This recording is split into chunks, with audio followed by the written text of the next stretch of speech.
What is up, everybody? Man, I am worn out. It's been a long week. I hope everybody had a good time. Yeah, we had to. We This show was already scheduled, and so obviously I just got back last night. I think I walked into the house until like I don't know what time it was. I didn't get to sleep until like 2 o'clock in the morning. And then, of course, I had to work today and doing all this catch up. But I hope that you guys had a fantastic time at the celebration. It was a great time. We met and talked to a lot of people, so it was good to talk to a lot of you, you fine folks out there. Yes, tonight we have a very, very special show that we're going to be doing. This is the pre-show, so I won't be doing anything that is going to be, you know, we have a show tonight that I'll start at 8 p.m. Eastern Standard Time, where I'll be joined by two authors, one being Andrea Swenson, who is the author of this fine book right here, 40 Years Prince and Purple Rain, 40 Years. And then, of course, we'll also have Dwayne Tdoll in the mix as well, who many of you know from, he's been on the show many times, but he's Prince and the Purple Rain era studio since 1983 and 1984. So, which is really kind of iconic because of the fact that, well, today, literally today, which I did not, which I did not know, today is the, I gotta take these glasses off. It's annoying. Is the 40th anniversary of Purple Rain. So today, it was released today, which is crazy. It's just happenstance. That was not planned, but hey, that worked out fantastically well. And I know we were in Minneapolis this whole week. Jeff Page and myself. Jeff Page is literally, he stayed an extra day, so he is not going to be with us tonight, but which is one of the reasons why we scheduled the celebration recap for tomorrow, because that way he'll be back in town, because right now I think right now he's actually in the middle of a flight Delta, so he's not even going to be here. But yeah, so here we are. It's going to be a lot of fun. It's just going to be myself and Andrea Swenson and Dwayne Tdoll, and we're going to be talking all things Purple Rain, hearing about the stories of the things that had happened, where you were during that time. And you know, it's been a long week, and I know a lot of people want to talk about the celebration, and we will talk about the celebration tomorrow night, and it's going to be an hour earlier tomorrow night, so that's important to remember too. It's going to be 7 p.m. Eastern Standard Time, just because I have to just, you can't be gone for 5 days and then come back and then do 2 days straight of shows and keep the peace in your household. So I have to. It's going to be 7 p.m. tomorrow. That's the long of it. Actually, I guess I do have to have a little bit of, I guess I do have to put my glasses on to make sure to read all your fine comments and whatnot. But hey, what's going on, everybody? Krista, what's going on? Purple Nerd Channel, you back in the house. Kimberly, what's going on? Greg, Olga, man, so many of you fine folks out here. Kenny T, Susie, Henry, yeah, I'm back. I'm back in the ETL. Leslie, Matt, and of course you can tell from my voice, all I did was talk. And there's Jeff. Jeff is actually in the chat room, so he's managing to find his way into the chat room as we do this live show. So yeah, this is one of these shows that's and Rodney's at the airport. And that's another reason why we're not really doing this. That's not probably a good idea to do the celebration tonight, because a lot of people are still in Minneapolis and flying back. So that's it was good just meet to so many people, man. And yes, Neil, it was good meeting you too. Neil is, if I remember correctly, Neil is an independent artist. He's got some new music coming out, and he's gonna, I guess we'll probably hear some sooner or later once Jeff and I get to back to doing the soundstage programs. We've only done one episode of that, which was a lot of fun to do. It's always good to discover new music and whatnot. But yeah, met a lot of people, and I don't even want to bring it up, but it was a lot of fun. We had a good time. We actually discovered quite a couple of really cool restaurants while we were up there that it was happenstance that we kind of walked into it. One was a place called Lumi in Minneapolis, Lumi. It's not too far from the State Theater. It's only about a couple blocks away from the State Theater. but it's a Turkish restaurant. So, I mean, I certainly would have never gone onto Google and said, Turkish restaurant near me. That would have never happened at all. That would have never happened. But we just happened to be walking, just happened to look for places, and we were reading the menu outside, and this young girl came out. She couldn't have been 20, 21 or whatever, but she was just like this person, just really just had this magnetic energy. It's like, please come into the restaurant. We'd love to see you. Please come in. We have a great restaurant. You're going to love everything on here. Don't worry about looking at any other restaurant anywhere in this area. We're the best right here. You have to come in. You have to come in. And we're like, well, that's a heck of a sales job. So we went in, and it was fantastic. It was really, really good. So if you happen to be in Minneapolis and downtown Minneapolis, definitely try Lumi, Lumi. And then what was the other place we went to? It was another breakfast place. Jeff, if you were listening, what was the breakfast place we went to that Dorothy Inez told us about? And she joined us, and we went to that place, and I can't remember it. It was only like yesterday morning. I can't even remember. Oh my gosh. But anyways, yes, this is the pre-show, and we're going to be starting here at 8:00, which is in 1 minute from right now. And again, tonight we have some illustrious guest, one of which is a really, really good friend of mine, and another one I hope will be a really good friend of mine in the near future. But it's Andrea Swenson. We're going to be talking about this amazing book, and I got to apologize for giving her erroneous information about the cover of this. We'll talk about that in a second. And she also has this book that you probably may or may not have read either, but must have green on the cover. It does. Got to Be Something Here. That book is also here too. And then, of course, Dwayne Tudahl's books. These are Dwayne Tudahl's books, minus the Kindle versions, because I was on a cruise ship when this first book came out, and I was like, I'm not carrying that friggin' thing around. Like, learn to write shorter books. I see Dwayne and Andrea in the green room. So let's go ahead and minimize. We're going to go ahead and do this the right way.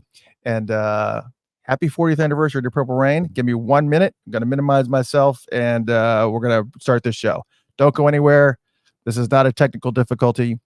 Even though I am a living, walking technical difficulty, but that's okay. Give me 1 second. Let's start this show.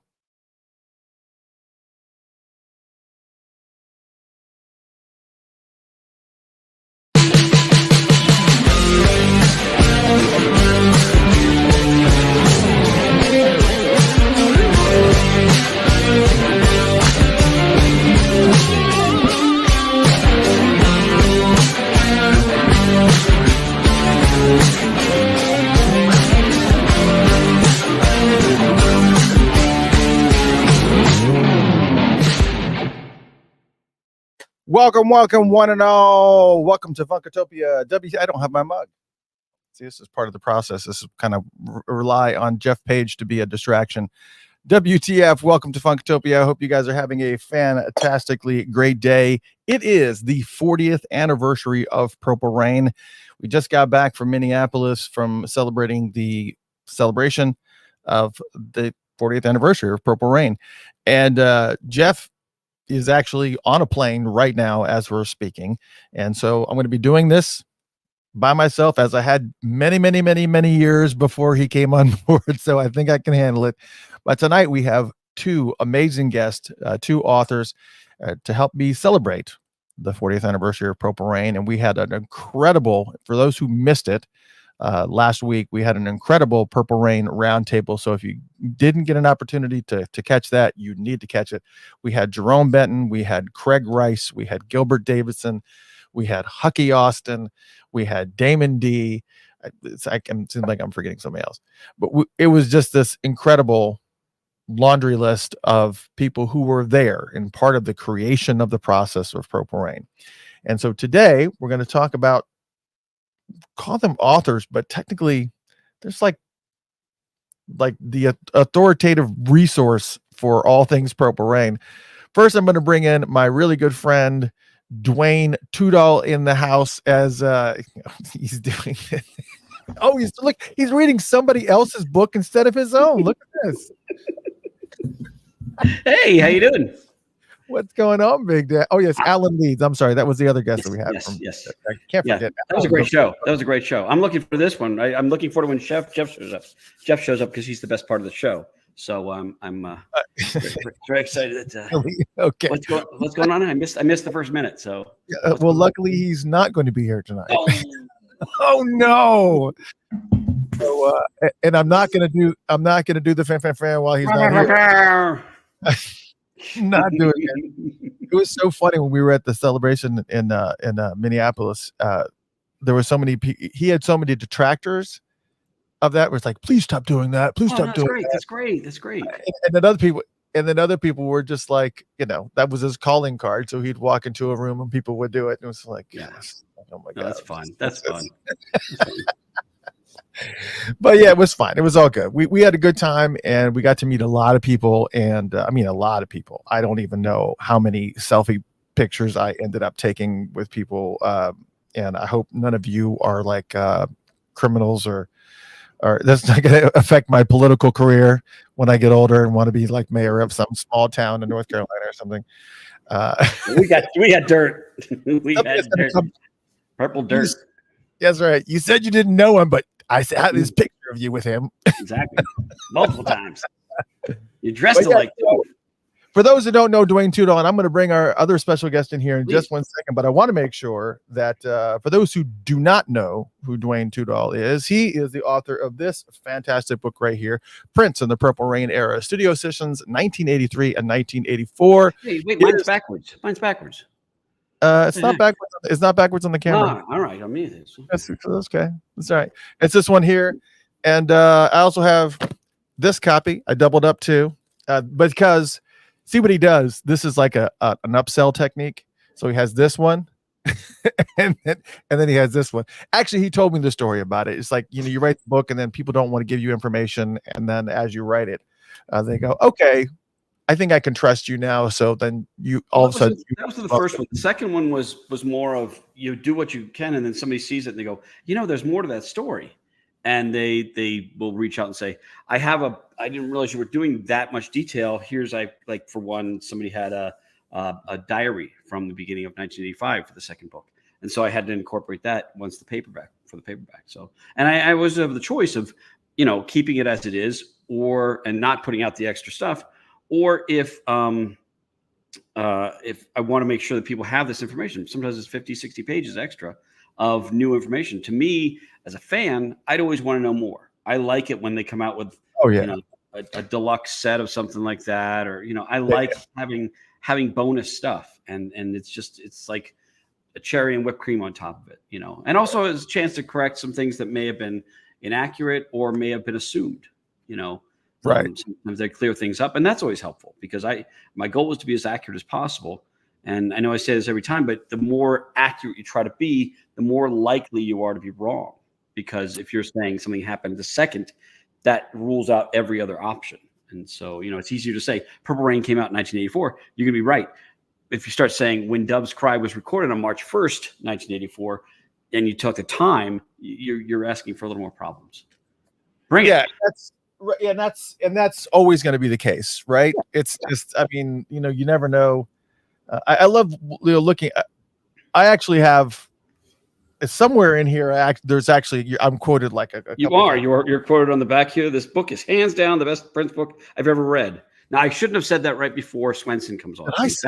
That's not fair. Well, technically that was before her book came out. Oh, I see now. Okay, so you want me to take that off of there? So whoops.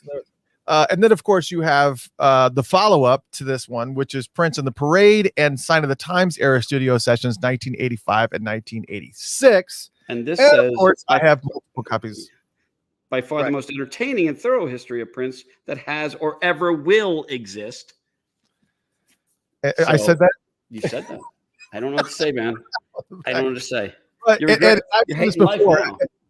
I've said this before. Look how many earmarks there are that I've got in your book. And I'm not going to do that to Andrea's book because this is like a coffee table book. Oh, she's got a beautiful book. I can't wait to talk. I know. I thought I was coming on for another half an hour. I thought she'd be out here talking.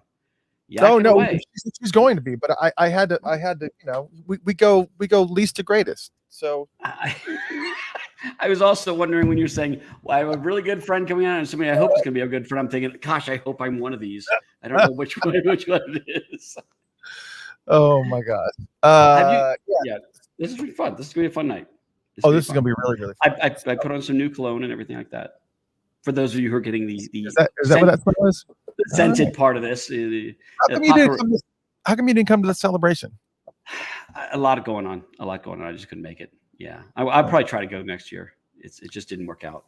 I don't think Andrea went to the celebration either, but she was at the Revolution event. I think a couple of different events through. But anyways, I do want to hear about it. I want to hear about the celebration.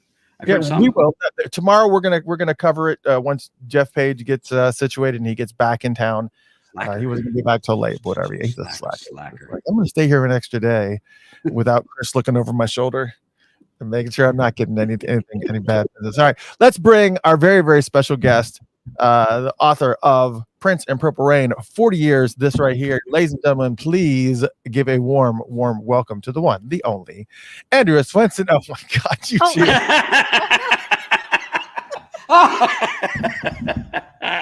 Oh, hello. I was just on Monday, June 25th, 1984. Nice. Thumbing through. Yeah, that's what I do anytime I have downtime. I love that. That is well played. Paul says Dwayne is the new cologne Paco Rabbit or whatever you call it. Is it Paco Rabanne? I was trying to say that earlier. Yes, and I love that. Yes, Paul, it's Paco Rabanne. Yes. I'm hoping everybody can get a scent of it. Good thing you're close to the club. Yes. So look at all these fine people. This is fantastic. I mean, it's like they're not just Jeff Page. Yes. In the air. Delta. Well, what the good thing about Delta is, I guess originally they had that deal with T-Mobile, where as long as you were a T-Mobile person, you got Wi-Fi. But now, as long as you're like on the plane, somehow you can get Wi-Fi. So nice. It's fine. Well, and I wanted to correct something, and I think I had already corrected when we talked at Revolution. But if you look really, really close up the side, it is cardboard right here. There is. So when I saw it, I was just like, and I didn't remove because I didn't want to ruin it. But yes, it is absolutely, positively velvet. I thought you got the one copy that didn't have velvet on it somehow. Mine is solid gold on here. Oh yeah, and this is solid velvet too. So. Yes, solid velvet. It's nice. Very rare. Very, very rare. But you also did a very, very princely thing, is that you put that graphic on the actual cellophane, the star graphic. So that's the reason why I kept the cellophane. So if you do purchase this book, I'll tell you this: if you do purchase this book, leave the cellophane on if you want to keep everything intact. I mean, this is starting to look haggard now, but that's okay. I'll just buy another one. There you go. He's got a habit of this. Yeah. He's got a habit of this. Speaking of which, if at any point in time any of you in the audience would like to purchase a book, please just go to funkatopia.com/4040. That's funkatopia.com/40/40. It will take you right to Andrea Swenson's page on Amazon, so you can not only be able to purchase this book that happens to be on sale right now. Was that your doing? No, absolutely not. Good idea, though. Right. I love a bargain. Also, this book here, Got to Be Something Here, which is an amazing book. The Rise of the Minneapolis Sound, which is it covers a lot of the music history in Minneapolis, and it just talks about just literally everything. One of the things I loved about that first the Minneapolis book was the talking about the how the freeways went up and how that changed the music scene because of the neighborhoods. I found that fascinating. And I know that happens in a lot of cities, but I never really thought about it with Minneapolis. And it really did change the course of a lot of where the popular clubs were and things like that. I thought that's really fascinating stuff. Yeah, it absolutely devastated the Rondo neighborhood, where there were some really great underground clubs. I wouldn't even call them clubs necessarily. It was like corner bars and restaurants and places where people could play music, but it was a historic Black neighborhood. And at the time, one of the only places that Black performers could get booked and play gigs and connect with their fellow artists. So to lose that neighborhood and to lose those spots was really a tough blow to that whole population of people.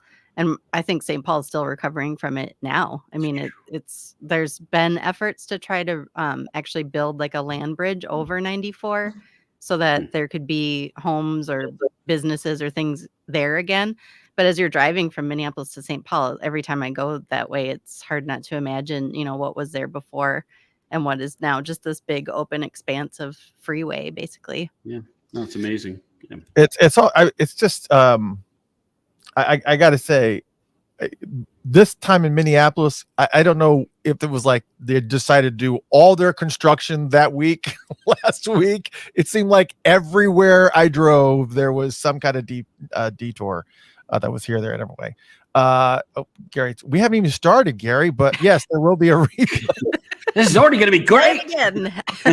I can't wait to see this again for the first time. Awesome. I'm out. Please, bro. I've got all I'm going to get. This is iconic. That is the 40th anniversary of the release of Purple Rain today. That's staggering to me. What time is it? Andrea, let me start with you. Where were you when you heard Purple Rain? Did you? Let's preface with this. Actually, let's not preface with this. I want to talk about your relationship with, all things Purple as we kind of move down the road. But when Purple Rain came out, regardless of which single it was that you happened to hear first or whatever, where were you? What were you? What was your first experience with Purple Rain in general? Well, I was about to turn 1. No, I had just turned 1. And I was living in Moose Lake, Minnesota, small town. And actually, my mom just sent me a picture she took of my baby book because, you're supposed to write like the current events of the time that your baby was like being born. And in mine, it said Prince released Purple Rain and is big with the teens. And that was like the news that she wrote down that was happening in the world. Wow. And But to go back to the question, where were you when you first heard it? When you first experienced anything from it? So well, context. I mean, I probably got into Prince in the mid to late 90s. That was like the period for me when I started seeking out his music. So it would have been somewhere in that time, but I don't remember like a moment of hearing Purple Rain outside of like the rest of his music. I was buying a bunch of his CDs all at the same time and trying to listen to them all. And I think the first like new Prince album I bought was Raven to the Joy Fantastic, which I bought because it had like Ani DeFranco and Gwen Stefani on it. I was like, this is cool. So I was, digging backwards and it was all together like at once. So I didn't have that experience that I know a lot of people had with this moment in pop culture history. I kind of came to it much later. Yeah, well, I can honestly say that, for those of us, obviously I was a teenager when it came out, but it's kind of like, obviously most people remember the When Doves Cry video, and it's just like, this, I've never heard anything like this in my life. I just couldn't, it was mind-boggling to me that there was a such song that was so sparse in the instrumentation, and it was just so clean, and it was just a really, really unusual. And then when Let's Go Crazy came out, I remember I was living in downtown Atlanta off of this road that was near Chattahoochee Avenue in downtown Atlanta, which was like really downtown Atlanta.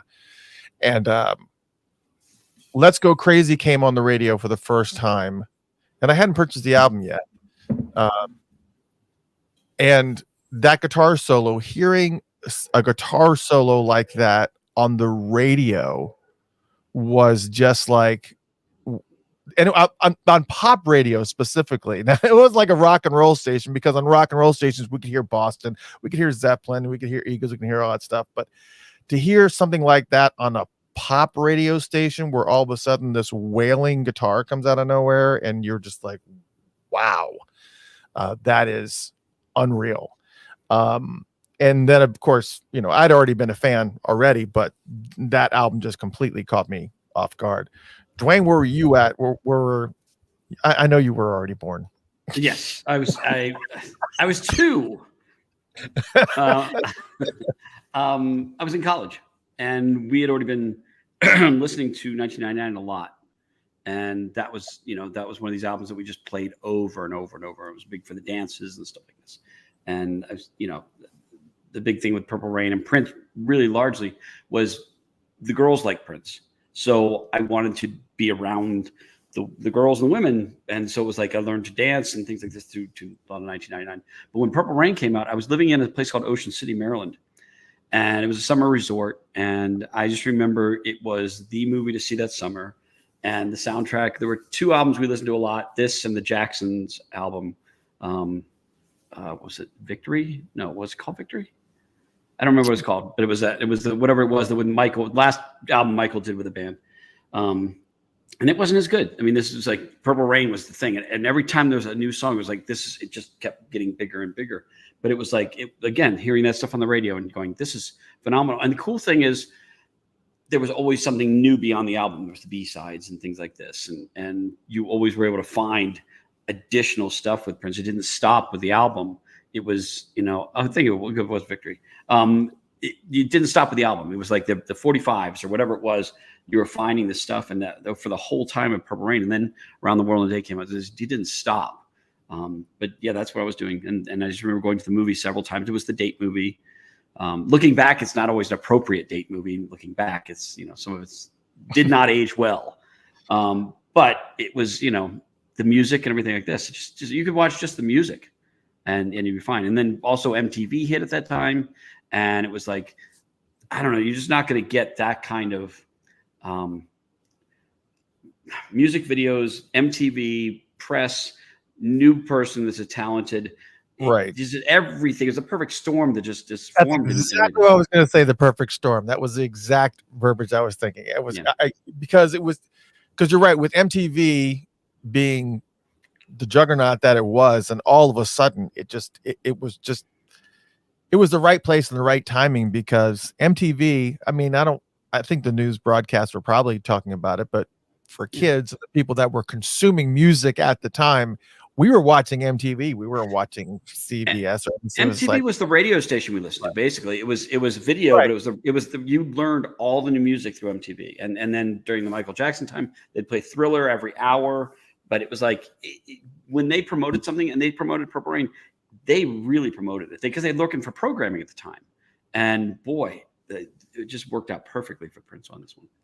Yeah, and the way that they covered it, we did the tour at the Celebration. We had a walkthrough tour, and they actually had, I guess, the movie premiere that was playing up on the video on the wall, and so Jeff and I kind of sat down and we were just kind of watching it. But it didn't have sound, so you were just kind of watching the other people get out of the car and the reactions and everything. And Mark Goodman was out there interviewing everybody that kind of came out, and it was so weird because you see Pee Wee Herman and all these people who were just coming out in droves, and people that you didn't expect to see, like John Cougar Mellencamp, but who was a huge fan.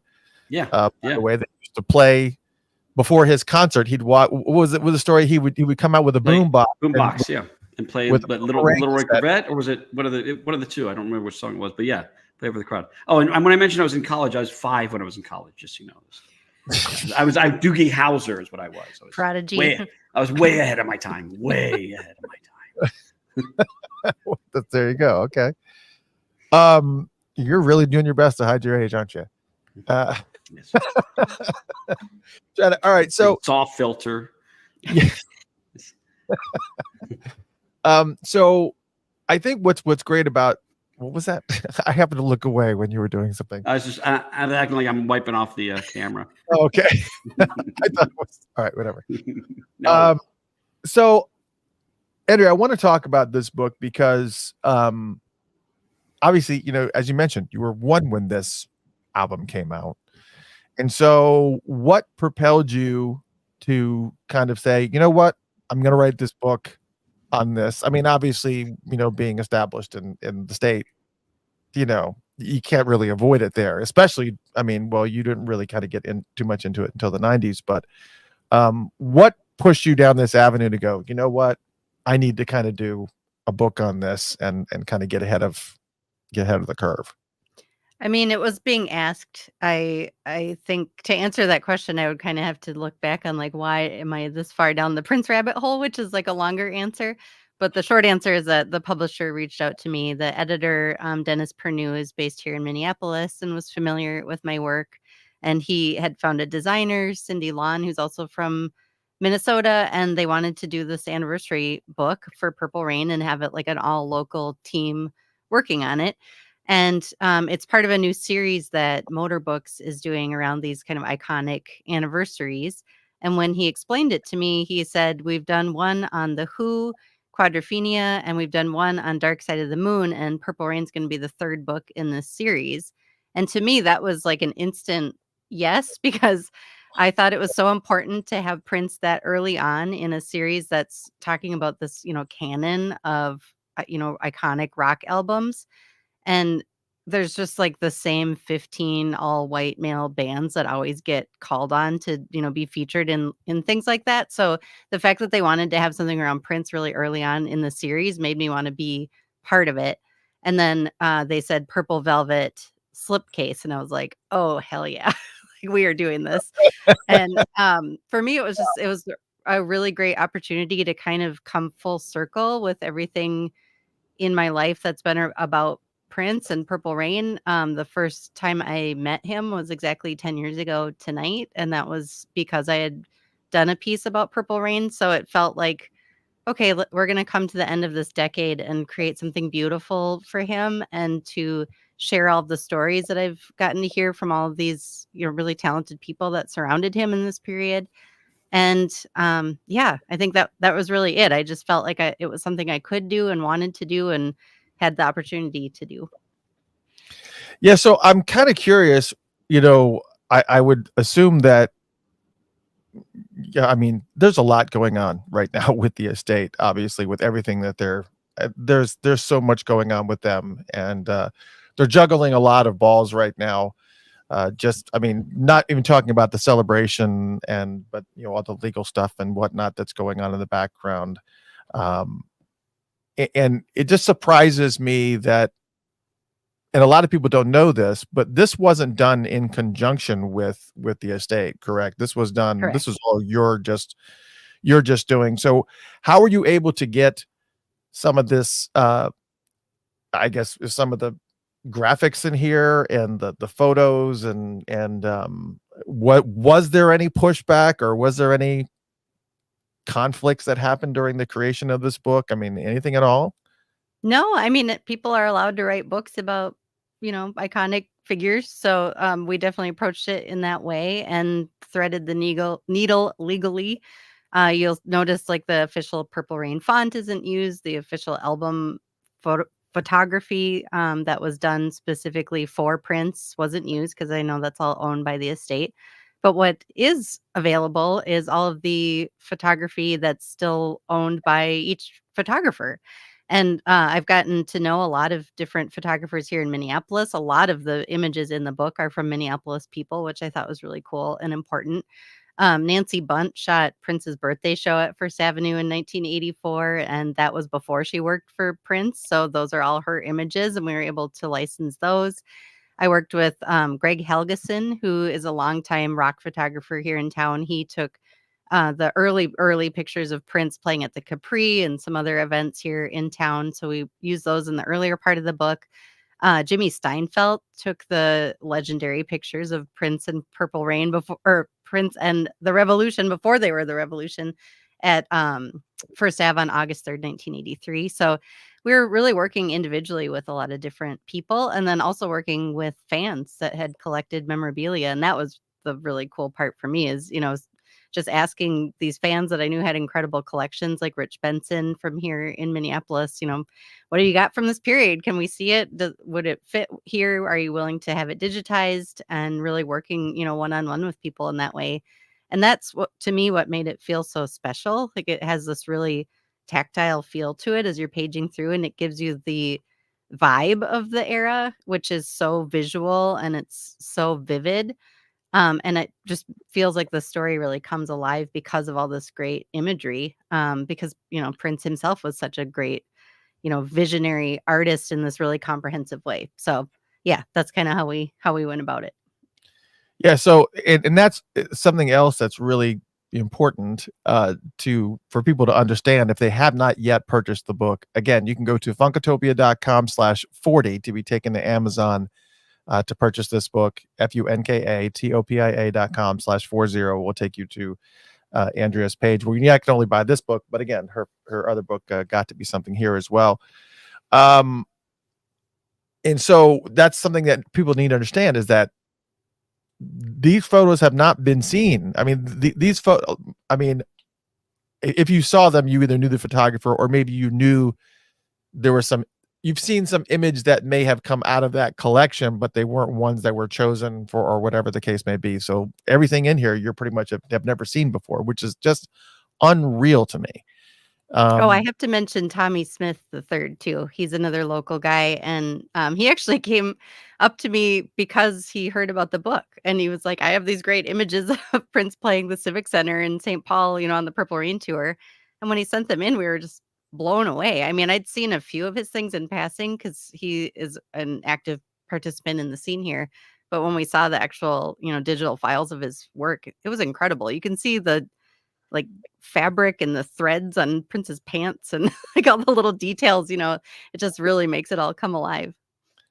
I mean, it's just incredible to me that you were able to kind of put this together. And I mean, because there is things in here. I mean, I think it's just such a daring undertaking. I mean, yes, obviously any author can just decide, hey, this is a topic that I'm going to do, but it just seems like the estate is very, very protective over so many things.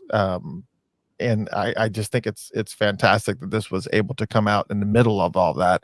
And I think what's really great about it is the fact that if you hadn't had done this, there wouldn't be something to commemorate this event, right? It's just, there is nothing else that was released other, to celebrate the 40th anniversary of Purple Rain.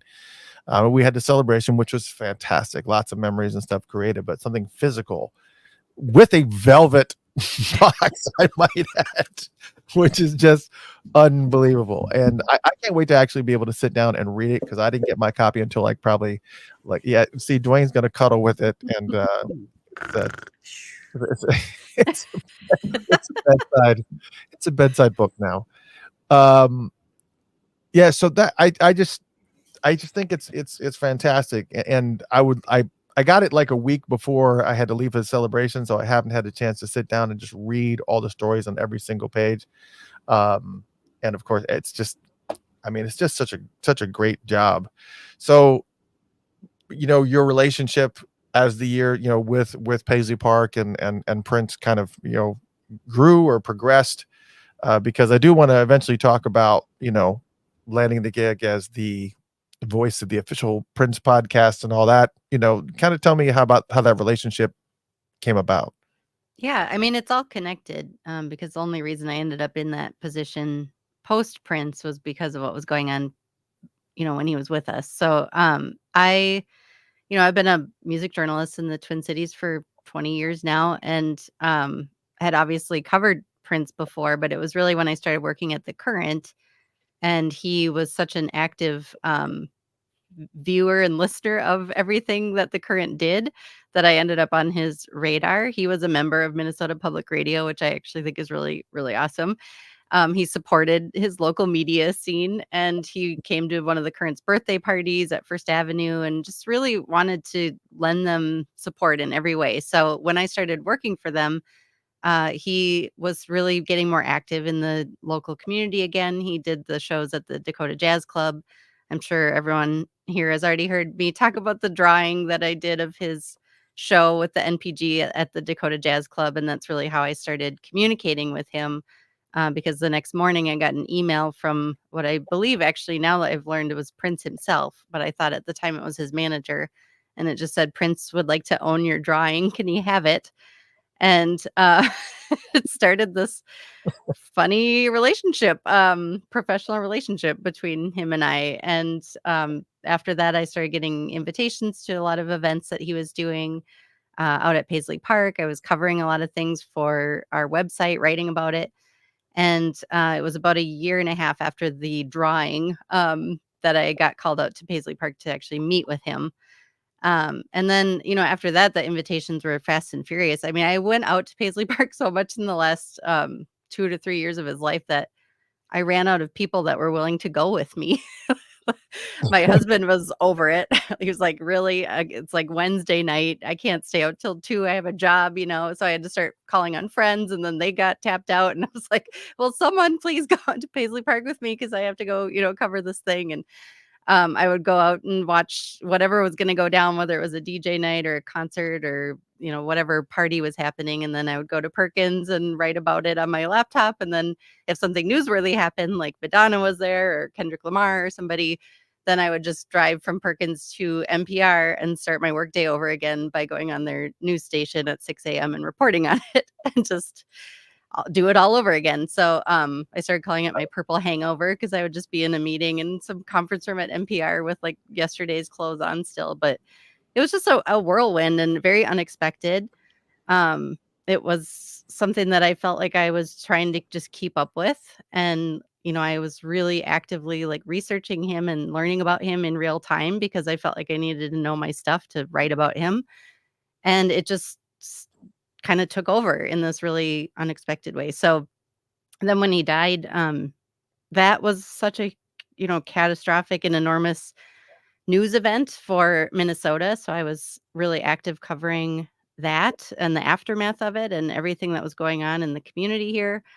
And within about 6 months, I was back in touch with the same people that I had gotten to know at Paisley Park when he was alive, and they started asking me to do various things. I wrote 4 coffee table books for Paisley Park in 90 days. Do not recommend because they were getting ready for the first celebration. I started writing copy Which for one? Was it the guitar one? all 4 of them. Which sounds insane right now that I'm saying this out loud. But I was also finishing my first book, and they said, well, we've got these other 4 books that we want to put out because people are going to be coming here for this big event. But we have to, get it off to the printer. So I very quickly did a lot of research while sitting next to people at Paisley Park that were like steaming the cloud suit and doing all of these things with his archives, which was a very surreal experience. And then it just kept escalating.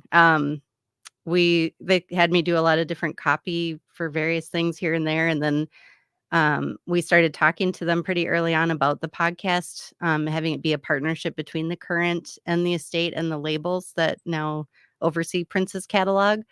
And that took maybe like a year or 2 to get figured out because there were lawyers far above my pay grade that had to weigh in and figure out how that was going to work. But somehow it worked, and we did it. We did the 1999 podcast, and then it's just, I think the word escalating just keeps coming to mind for me because I don't know that I've had any time this whole time since 10 years ago to really stop and think about it. I just keep trying to say yes and trying to do a really good job, and that's been the mission, while also, having a job and having babies and writing other books and doing the thing. So, yeah, I don't know. I'm rambling now because it's So in your free blurry. time, what do you do? What's that? Exactly. I've read about that stuff. Yeah, it's just Dwayne is like has a very, very similar story because I know we were in touch when he was writing, the first book, and then he was telling me it was just like as soon as that one was done, it seemed like you had like a little breathing room, but you were on that press jaunt, and then the next thing you know, you're into the next book, and then now you're still working on the next book. Right. I think people don't quite realize is when you write a book, it's a lot of work, but then it's not quite as much, but a lot of work is letting people know what exists, because there's a lot of great books out there that somebody didn't talk about that sit on a shelf and gather dust. When I write a book, I want people to know about it. And Andrea's the same way. We want people to know this is something. And I mean, there's a little bit of, I don't want to say arrogance about wanting, I write a book because I want people to see it, but I do. I want you to spend a week or 2 with this book. And I'm hoping that people do. And Andrea's been out there playing, doing great with the promotion of this thing. Everywhere I look, she's, opening a supermarket or big scissors. I like the daycare franchise. That was like that was your best work. No, See, but I don't. think some. But go ahead. Sorry. I was gonna say I actually don't like having people look at me because I'm Minnesotan, so this part is like the work for me. I would much prefer to be, in the library somewhere looking for a clipping from 1986 about some small fact I'm trying to figure out. Well, I will tell you something with Andrea and I. We've known each other for a bit. When we find out something fun, we will reach out to each other and be like purple nerds, and just really enjoy bouncing that stuff back and forth. So that I think that's with a lot of fans. It's like that. But if you're doing a book, you want to make sure you're getting input from a lot of different people on things, and it's really helpful. And like she just said, you get people from the we've got a great fan community. The Prince fan community is exceptional, and the things they know and the things they will hold your feet to are really good. They want to make sure you're doing the right thing. And it's true. They're brutal. Yeah, but you know what? If you're doing your homework and doing it right, you're still going to get beaten around the head.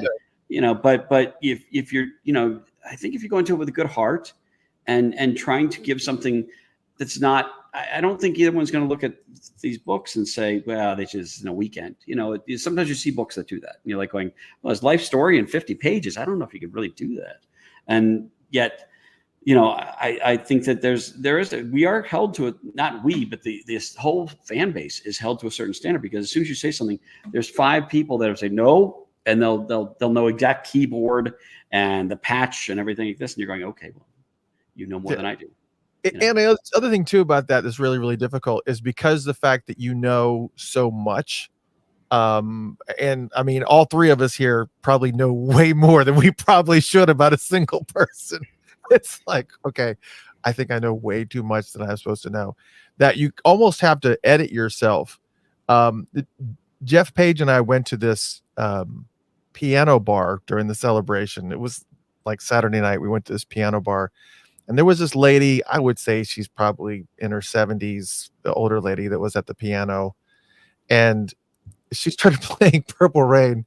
And we had to laugh because she was actually singing it. And when it got to the honey, I know, and she's doing it in like this old lady raspy voice. And it's just so funny. Were you at Nice? Where? Is this Nice that you're talking about? It is Nice. That's right. She was like, she was hilarious. She was just like, she was screaming at the top of her lungs playing Purple Rain going, honey, I know. But isn't that the best? I think that's the best. But the part is that before she started playing, she said, did you guys know that the house that Prince grew up in is now going to be an Airbnb? And she started playing along, and I'm like, I just won't say anything. I'm not going to say anything. It's not correct. I'm not going to say anything. It's like you got to just edit yourself and just hold back. Because like, I'm not going to be that guy. Because we did the walkthrough tour at Paisley Park, and in some rooms there's people that are kind of floating and giving you little bits of information. And there was this one guy that was there that was kind of contradicting everything that the guide said, and I was just like, I just don't. I feel like I am that guy, but I don't want to be that guy, because it was being done in such a, authoritarian way where it was just kind of felt like, I think we all have that in us. I think we all have a little bit of that in us, and we all kind of temper it. There's some people that the anonymity of the internet, the cold anonymity of the internet, there's a tidal wave that comes at you.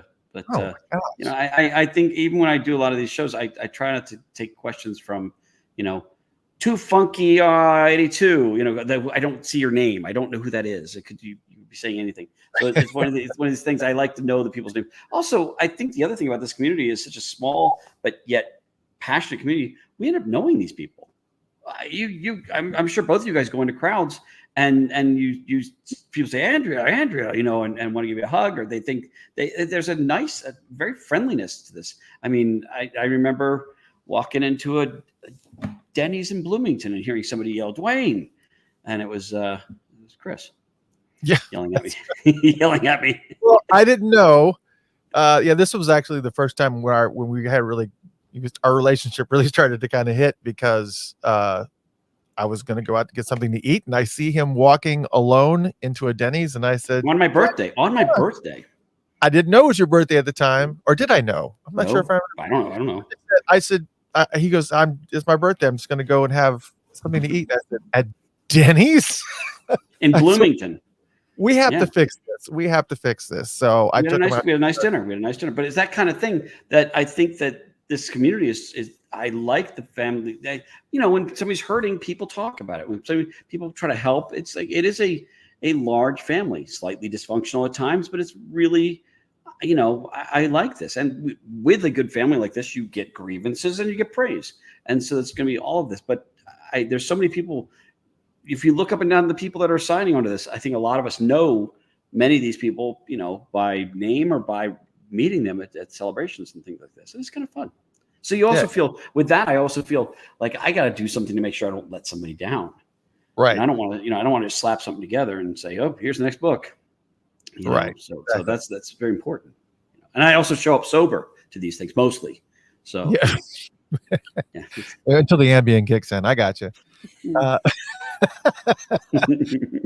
He actually makes a really good point. So no more books is a false dichotomy. We can have more of these fantastic books written by talented authors who have great respect and care, like Andrea and Dwayne, and we can have music and videos. And I think she makes a good point because, just when we think we're capped out on Purple Rain, Dwayne, you come out with these books that are just unreal with information about just talking every single day that was in part of this process, where he was, what he recorded on, who was going on the studio, how many squares he used after he went to the restroom. I was like, all this stuff that you have in here.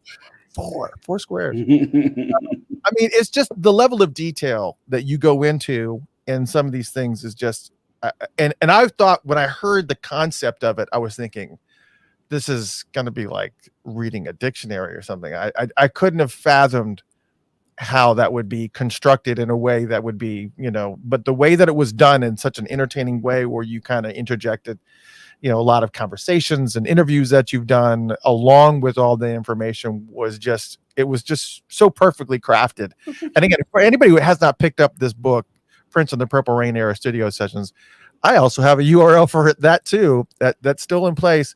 Funkatopia.com/Dwayne, Duane, and you can go there and it will go right to, you can pick up any of his books that are out there right now. But yeah, these so what's cool about this is that this is a fantastic book. And then of course you think, all right, now I'm officially capped out.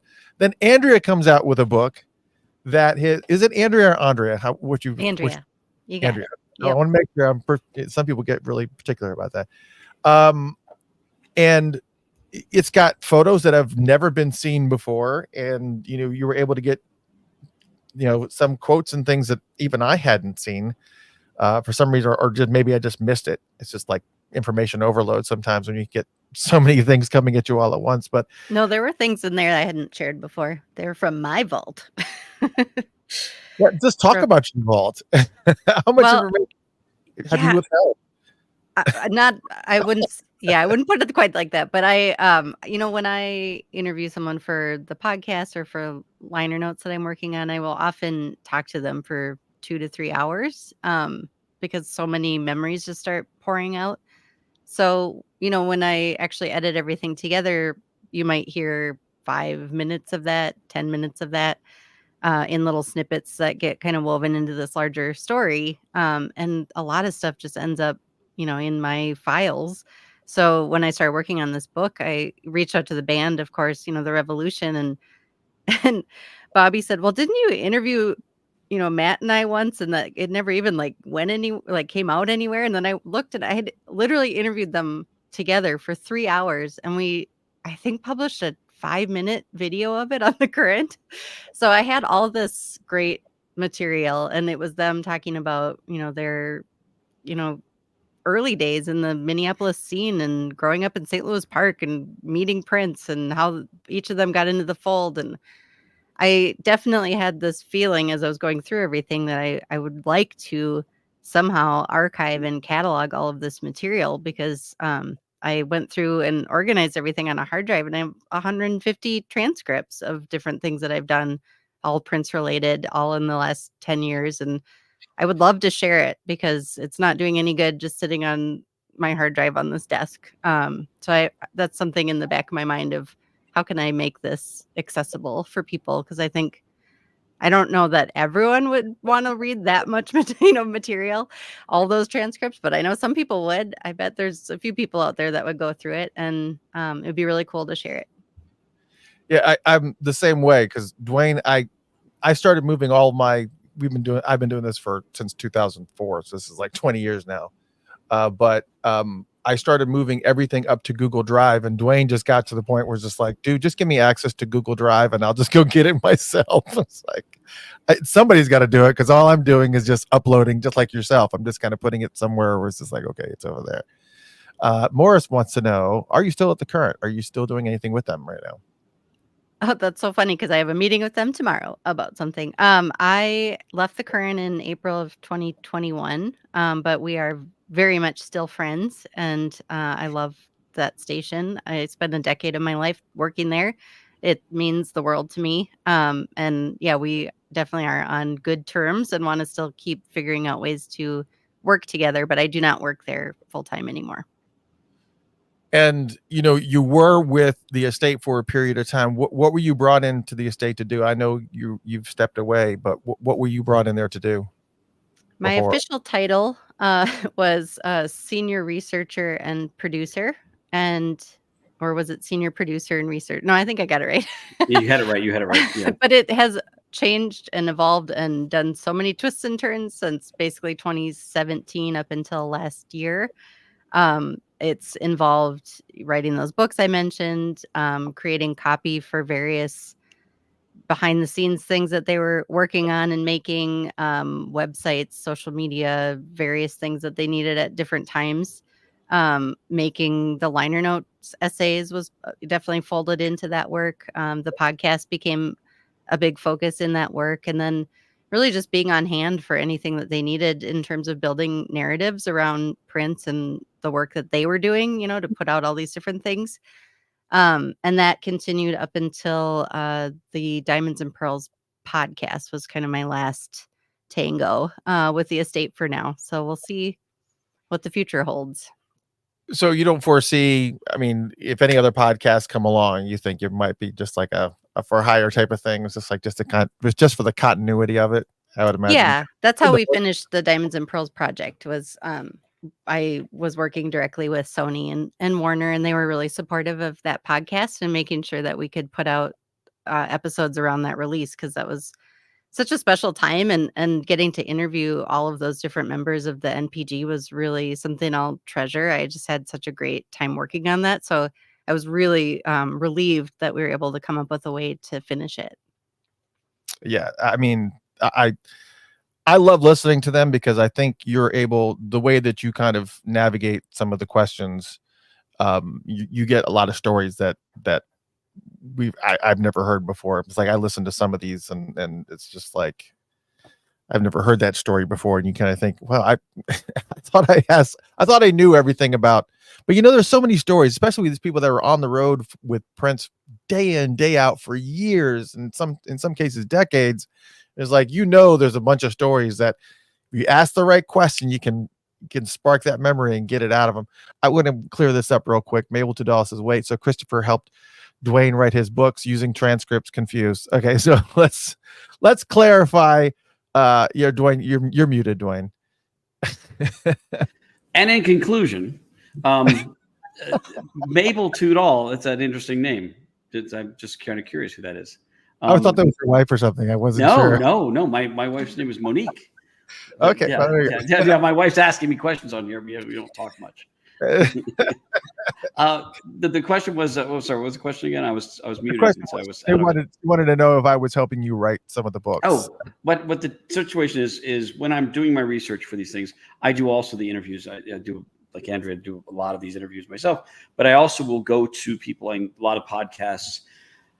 I've logged several hundred articles, over 1,000 podcasts, and video things, including interviews Swenson's done, which she did for the Current, things like that. Every time there's somebody speaking that was involved in this stuff, I try to put it in this document. It's about 3,000 pages of just quotes and pieces of information about every song, every tour, every situation, whether it's philanthropic or his humor, things like this. And so it's and yes, I agree. I miss her at the current too. And so that's what. So anyway, with Christopher, I would reached out to him because he's got so many great interviews, and often I'll transcribe the whole thing. But he's often already done either the transcription or he'll say, "Here, just transcribe this," and he just gives me access to things that have already gone. It's nothing rare. It's just done so many hundreds of hours of these things. It just last week was just phenomenal with all the people you had on there talking about Purple Rain. It was just a great thing. And again, you get people that my mind's kind of blown because of the level of people you get. Craig Rice doesn't talk a lot. Gilbert doesn't talk a lot. Jerome doesn't talk a lot, and yet all these guys are in a big pylon with your show, and that's pretty intense. That's pretty fun. Yeah. Well, and that was and just not to take credit for, but I did establish a relationship with Gilbert, and I was trying when I initially got Gilbert on the show. I was like, I mean, he's been there since the Purple Rain days, and he's done everything. I mean, his resume is unbelievable. And I trying to prepare for the interview, and I said, all right, let me look at other interviews he's done, and there weren't any. I was like, there's no interviews to look at. How is this possible? I come to find out that he just doesn't like to do interviews. I only found one that was like a 3-minute one that he did for a friend. It literally was like 3 minutes. And I said, okay, I've got nothing to go on here. So that was great because it was a blank slate. And I was able to learn things like he wasn't really naked on the Love Sexy cover. That was like groundbreaking because nobody had ever heard that. He was like, oh no, he was much more modest. He was wearing green shorts and then they airbrushed it. But, we went all those years thinking otherwise. It was like, I can't even, it's just like mind blown. And it was just great because there were so many different stories. And on top of that, I have so many stories from him that he's told me one-on-one that we've never aired. But it's, can I add one thing when talking about Swenson doing the podcast for the state? Yeah. There's so many cool things. And I know these pretty well. And like, she would have you'd hear geese in the background. And to give you a little context of what it's like in these places. And she does it from, I don't know if it was Studio A or Studio B at Paisley. And I thought, that's, to me, you're bringing us into a place that a good documentary and things like that takes you into a room you never got to go before. And what you do with this is bring us into this with the people that were there. It's the forensic building of this is really, it's very solid. And I always enjoy these things. I, as a fan, also as somebody who we talk about these things. It's just they're good stuff, and I'm hoping you do a lot more of these because they're always. I think they're always a lot of fun to listen to. So. Have I told you about trying to interview the Doves? No. Oh, we have okay, hold on a second. So I love that atmospheric kind of audio that puts you in a place. And I've taken my recorder in my car, doing narration while I'm driving. During narration, that was in the backyard of the Kiowa Trail house, which is no longer there, but the current owners let me come stand in their backyard and record some voiceover for the podcast.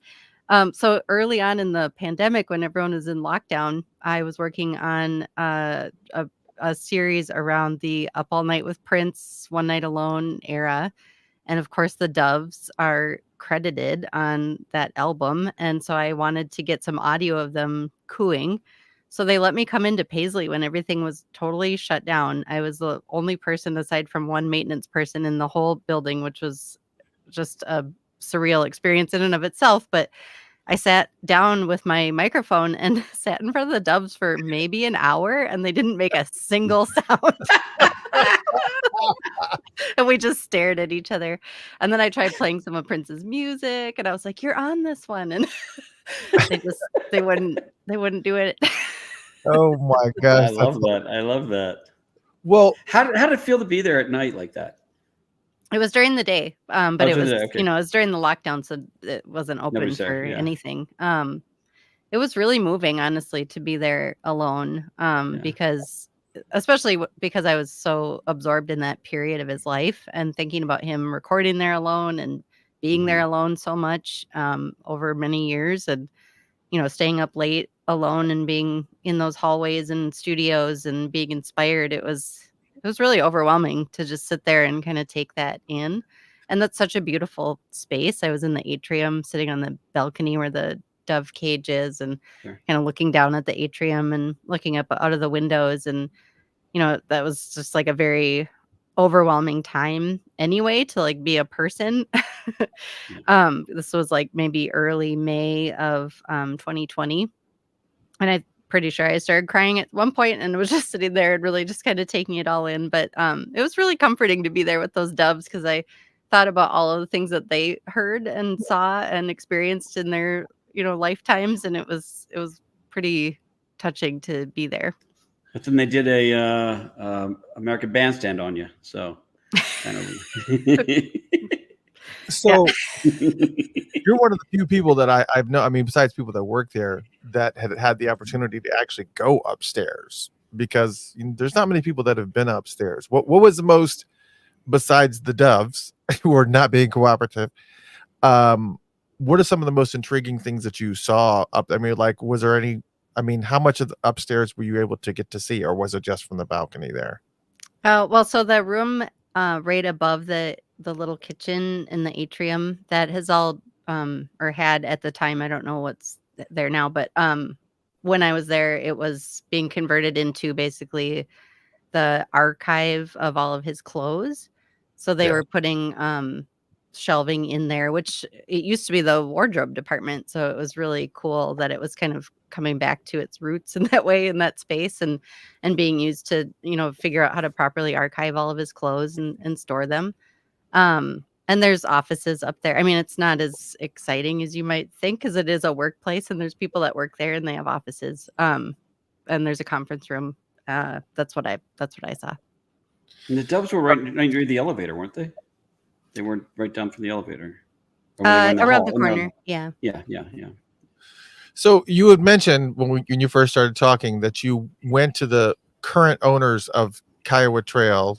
Is it Kiowa or Kiowa? Mm-hmm. Kiowa Trail, in order to record some audio. What was the significance of wanting to record audio? Because you can't prove where you are. You could have done that from anywhere. What was it, just for the inspirational part of it, or? This is where I get like, I'm just too, I don't know, in my own brain about needing to do things. But I really, I wanted to be there because we were making the 1999 podcast, and I had heard so many stories about that house, and I had talked to Lisa Coleman about living in that house with Prince and recording on all these different things that he was doing at the time. And it just felt like such a significant spot.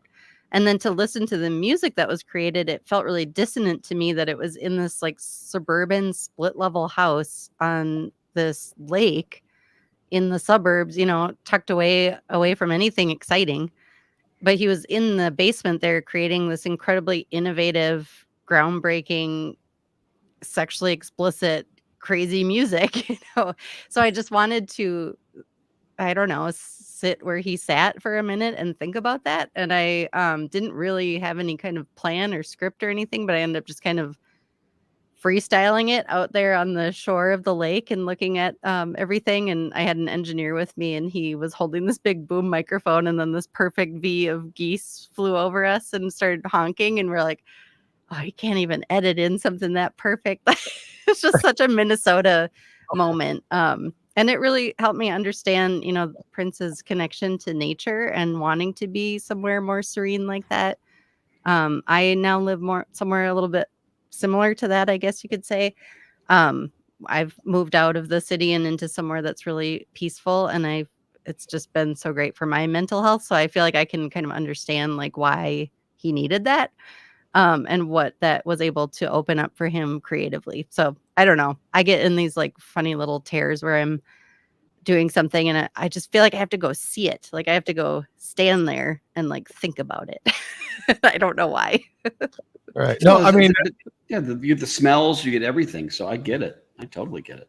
Yeah. I mean, Nita asked, as far as the doves are concerned, was it the original Divinity and Majesty before they passed? It was still Divinity. I believe Majesty had already passed away, if I am remembering that correctly. Oh, okay. Yeah. So sad. And I think there were actually 3 so they got like a new pair, and then there was the one that was still surviving. Wow, Yeah. that's incredible. I mean, I like that you commit. That is a good way to put it. I commit to the bit. It's just like I'm going there. I'm all in. Let's do this. Because I think, I mean, what's significant about that is that, again, it's audio. It's not video. It's not like you can say, hey, guess what I did? Look where I am. Not, I'm saying it like that. Like, you kind of braggadocious a little bit, it's like, I'm going out of my way to make sure that I'm recording at this, amazing facility that used to be Prince's house on Kiowa Trail. But that was never mentioned. And it was just kind of done quietly, and this is where I want to do my audio. And I guess spiritually, I guess it makes sense. Not the spirit, is the theater of the mind, and it works well. It worked very well. It always worked very well.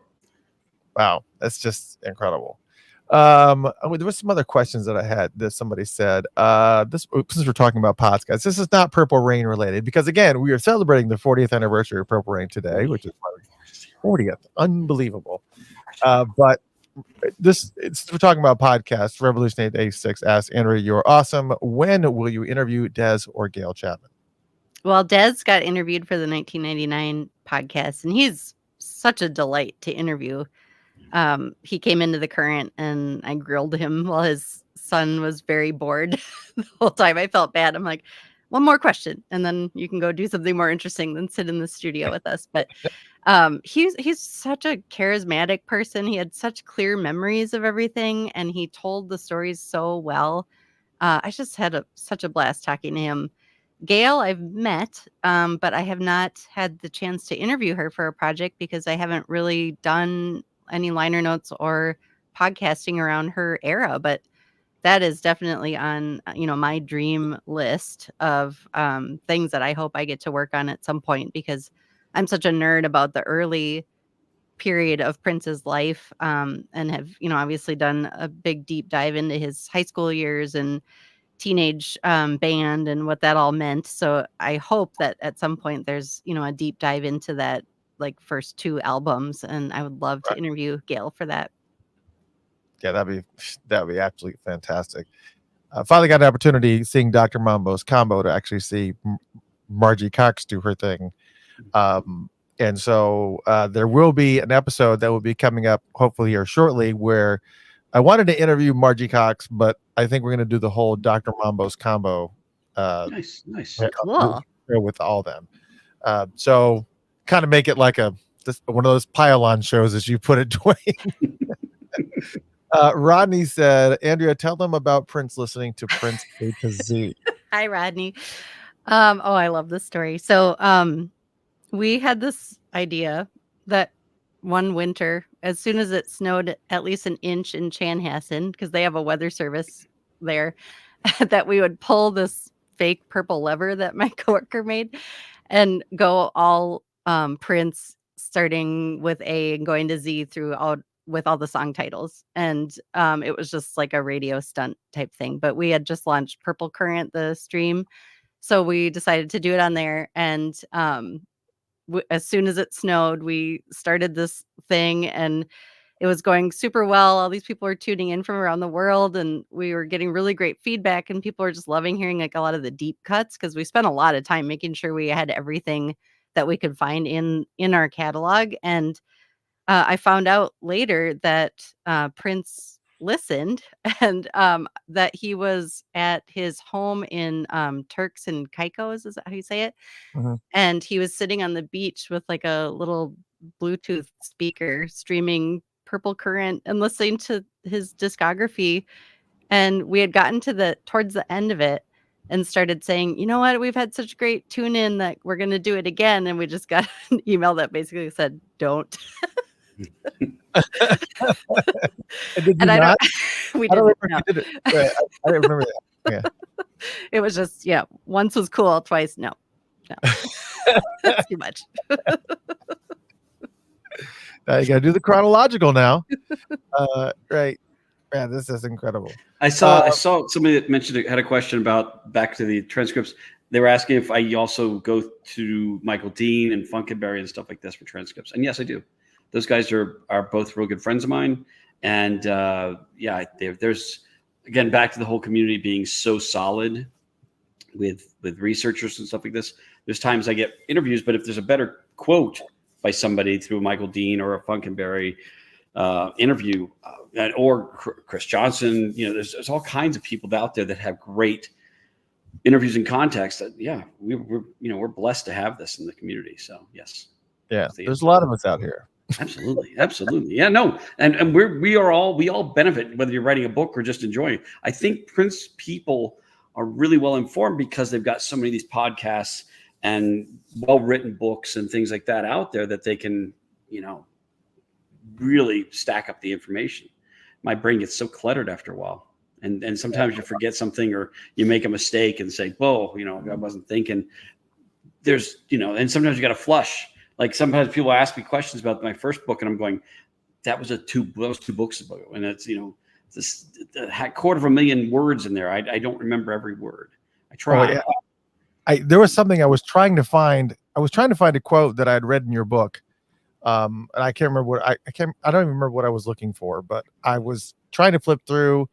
And that's another advantage of having the Kindle version, is that you can search the entire book without having to flip through it. But I started reading this page thinking I was on the right track. And I was like, I read this book cover to cover. Why don't I remember this story? I do the same thing. I've had times I was researching something and I'm driving and I'm going, this is a great point to make. I never thought this puzzle piece fit. I run home and get on the computer and I'm like, I already wrote that. But sometimes when you're doing this, you just get so lost in what you're doing. And then once you do it, you move on and you got to flush that area because it's only, and when you got a kid and a family and hopefully a friend or two, you just, no sleep. Your brain goes away. Yeah. I think this is it's an inside out element for me where it's like etch a sketch in my brain is like, that's not important. My daughter just saw the second one. She said, it's really good. It's like, it's not important. Don't worry about it. You'll never worry about it. Scoop those balls out of the head. Yeah, exactly. Just shake the etch a sketch and make it go away. Yeah, that's a lot of what it is. Yeah, the etch a sketch in my head. That's right. It's a mental etch a sketch. All right. So, if you guys have any specific questions that you want to ask either Dwayne Tdoll or Andrea Swenson, please go ahead and do this. Somebody posted something and I was looking for it. Oh, this is one I was Dwayne, a side comment, happy heartbeat day. Oh, thank you very much. Just the background about that is my today is the anniversary of the first time I heard my daughter's heartbeat 15 years ago today.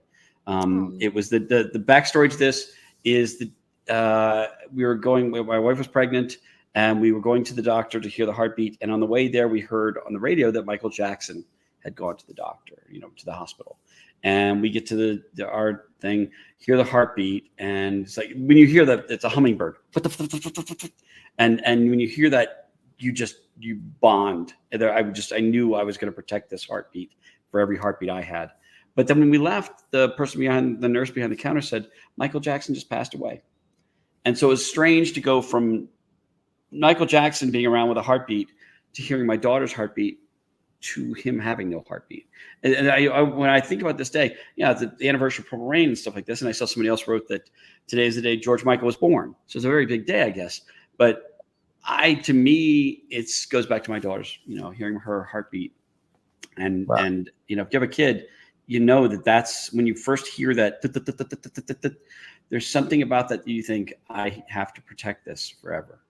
And it was very special. I love being a dad. So thank you for that comment. Oh, and also one other thing. Did a lot of people get COVID? I've been reading a bunch of people getting COVID from getting the Rona from Celebration. Not this celebration. Okay, somebody else was telling me that a few people got it. Okay. 2 celebrations ago. Yeah, no, I know. Yeah, I remember that. That was a bad one. Okay, no, I heard a couple of people. I think I talked to 1 or 2 people today. They were saying that they have it. So I wasn't sure. I want to make sure everybody's taking care of themselves. Yeah, which is actually surprising to me because as many people as I took selfies with that were talking to me, it's just I'm actually surprised. You're a silent spreader, is what you're saying? You're spreading it to everybody silently. I was not patient zero. No. So Jude asked, are either one of you willing to name any name of someone they tried to get and won't talk? Oh, yeah. There's several people that wouldn't talk. Miko, I know we'd love to hear from Miko. Miko is one of these people I think has probably amazing stories. I mean, there's the classics that Bonnie's go on and she can't talk. We can't get a lot from Rosie right now, although we do get some stuff for the Diamonds and Pearls box set and the podcast. I'm trying to think of who else. My first book, I couldn't get Bobby, but then Bobby read the first book and came back and talked to me. Susan Moonsey doesn't talk much. I got a little bit from her for my second book. But she was on the Apollonia podcast. I don't know if you got an opportunity. Yes, yeah, that was great. That was really fun. Yeah. I enjoyed that. I'm trying to think who else would you say that you tried to talk to? Andrea, anybody on your list? Well, the probably biggest disappointment for me was not being able to interview Sheila for the Sign of the Times podcast, because I'd interviewed her twice already. And then, things just change when there's just a lot of dynamics in politics at play when you're making something official. So that was a bummer, but I did get to talk to Kat Glover, and that was so awesome. I love her, and it felt really special to capture some of her memories and be able to share those. So yeah, I don't know. There's definitely been like ebbs and flows of when people want to talk, and then when the memories are flowing, and even people I've interviewed multiple times where certain interviews, they're really like coming right back into the moment when they experience something with Prince. And then other times they're like, I don't really remember that. It's just so interesting how people work, how their brains work and how memory works. And I feel like I'm always just trying to trigger, recollections and these little time traveling moments with people. Music helps a ton for that kind of thing. But yeah, it's definitely changed over time, like who wants to talk and when and how and that kind of stuff. Yeah, Kat doesn't talk much now. I remember we were trying to get her for the podcast, and that was really I was really happy that she came aboard for that. I'm trying to think, Sheila doesn't talk a lot to things now, and I wish Sheila would talk more. I think she's got a lot to say. Yes, I see Mabel's mentioning Brenda Bennett, and I said, and now I think about it, I can't remember. I don't think I've ever seen an interview. And I'm not saying that it doesn't exist. I don't think I've ever seen one. Yeah, we both interviewed Brenda. Yeah. I did for the 1999 podcast, and Roy too. Yes. I got some catching up to do, I guess. Yeah, no, Brenda's great. Brenda's a lot of fun. Brenda's sweet. Yeah. What about Jesse Johnson? I know who Jesse Johnson. You had the big stage interview with him. Oh my gosh, that was a huge one. Yeah, at Paisley, she did a big stage one. I was there for that one. That was great. Yeah, that was great. I interviewed him years ago, but when I do a book, I have to go back to talk to the people and make sure that they give me permission to use their interviews for my book, because I did it for another project, and like Uptown Magazine or something like that. I want to make sure that they know that I'm continuing. And Jesse it was right after Prince passed, and Jesse said, I'm not interested in having my stuff out there right now. And so you respect that. So you work around whatever they can. Sometimes you use quotes that have been in articles that are out there. Jesse did a great interview with Questlove. That was things like that. Yeah. So you find these things that you find it when you can. Sometimes you have to go back to an old, Black Beat magazine or something like that, or whatever it is, and find interviews with some of these people. Yeah, exactly. Yeah, whatever it is, find where they have some of these things. I'm hoping I can talk to Jesse again sometime in the future. I love talking to Ingrid. Ingrid was great. Yeah, you've done Ingrid, both of you. She kept coming on, which was always weird, because the first time I invited her on, she's I guess her manager at the time, Michael, said, "Oh, I can talk for about 15 minutes," and then 2.5 hours later, I think we get a lot of guests like that. That happened with Jerome last Tuesday. It was like he can only do it for 20 minutes. And it's kind of like the bad date call setup, where it's just like, oh, I gotta go when it's not going well. But it never happens, because they always stay for longer. So that's fine. Andrea, I know that somebody you had already mentioned somebody that you would like to interview before. I'm trying to remember who that was. But is there anybody else on your bucket list you would like to interview from the Prince family, it's like maybe like the one that you're really looking forward to try to land? Ooh, that's a really great question. Gosh, I mean, I've been just so lucky to talk to so many different people. It might be just like I would like to return to them in a different context and grill them more. Um, I mean, I would say of all the different eras, like we haven't heard a lot post Prince from Third Eye Girl. I think that their story is so important. Like they were really, really close with Prince and musically and personally. And I hope that that can, eventually, once enough space and time has passed, like that can happen. Um, I and was then lucky enough to get. I've had Donna Grantis on the show and Ida Nielsen, and this is posthumously too. So oh, good. yeah, Yeah, but I really like all them. yeah, I've not done Hannah though, but I would love to have all three of them on the show. That'd be I would great. just love to see the three of them back together, in a space and doing something. So that's definitely something on my mind, but I don't know. Yeah, so many of the questions that I have that I would love to ask are for Prince, There's just so much that Yeah. like we'll never really be able to answer because, you can ask 100 people, but he's still not here to answer for himself. Right. Dorothy Inez asks, "What about Judith?"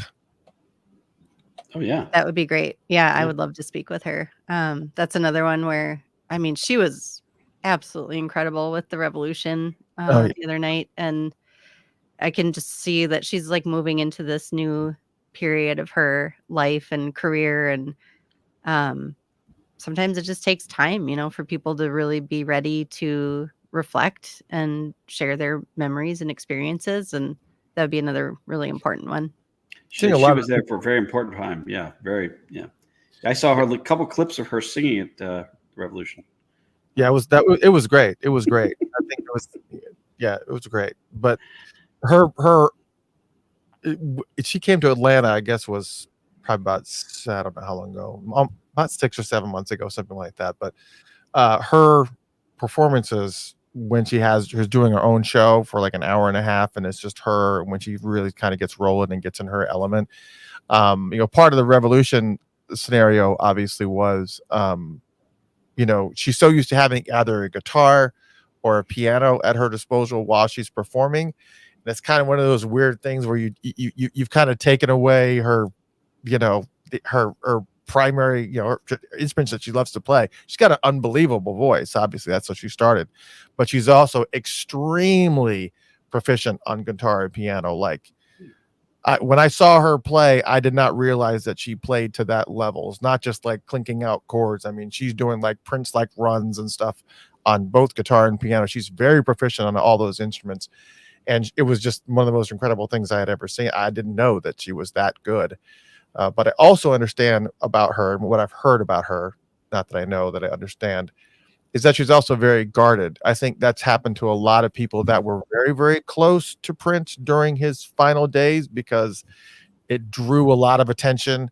Her being on the plane with him when they were coming back from Atlanta from those shows. And then, of course, it's just all those people that were close or in the picture somehow during those final days was just, they're just really, really cautious because there's, the Prince fans, they like to dig. And well, Kirk doesn't talk much.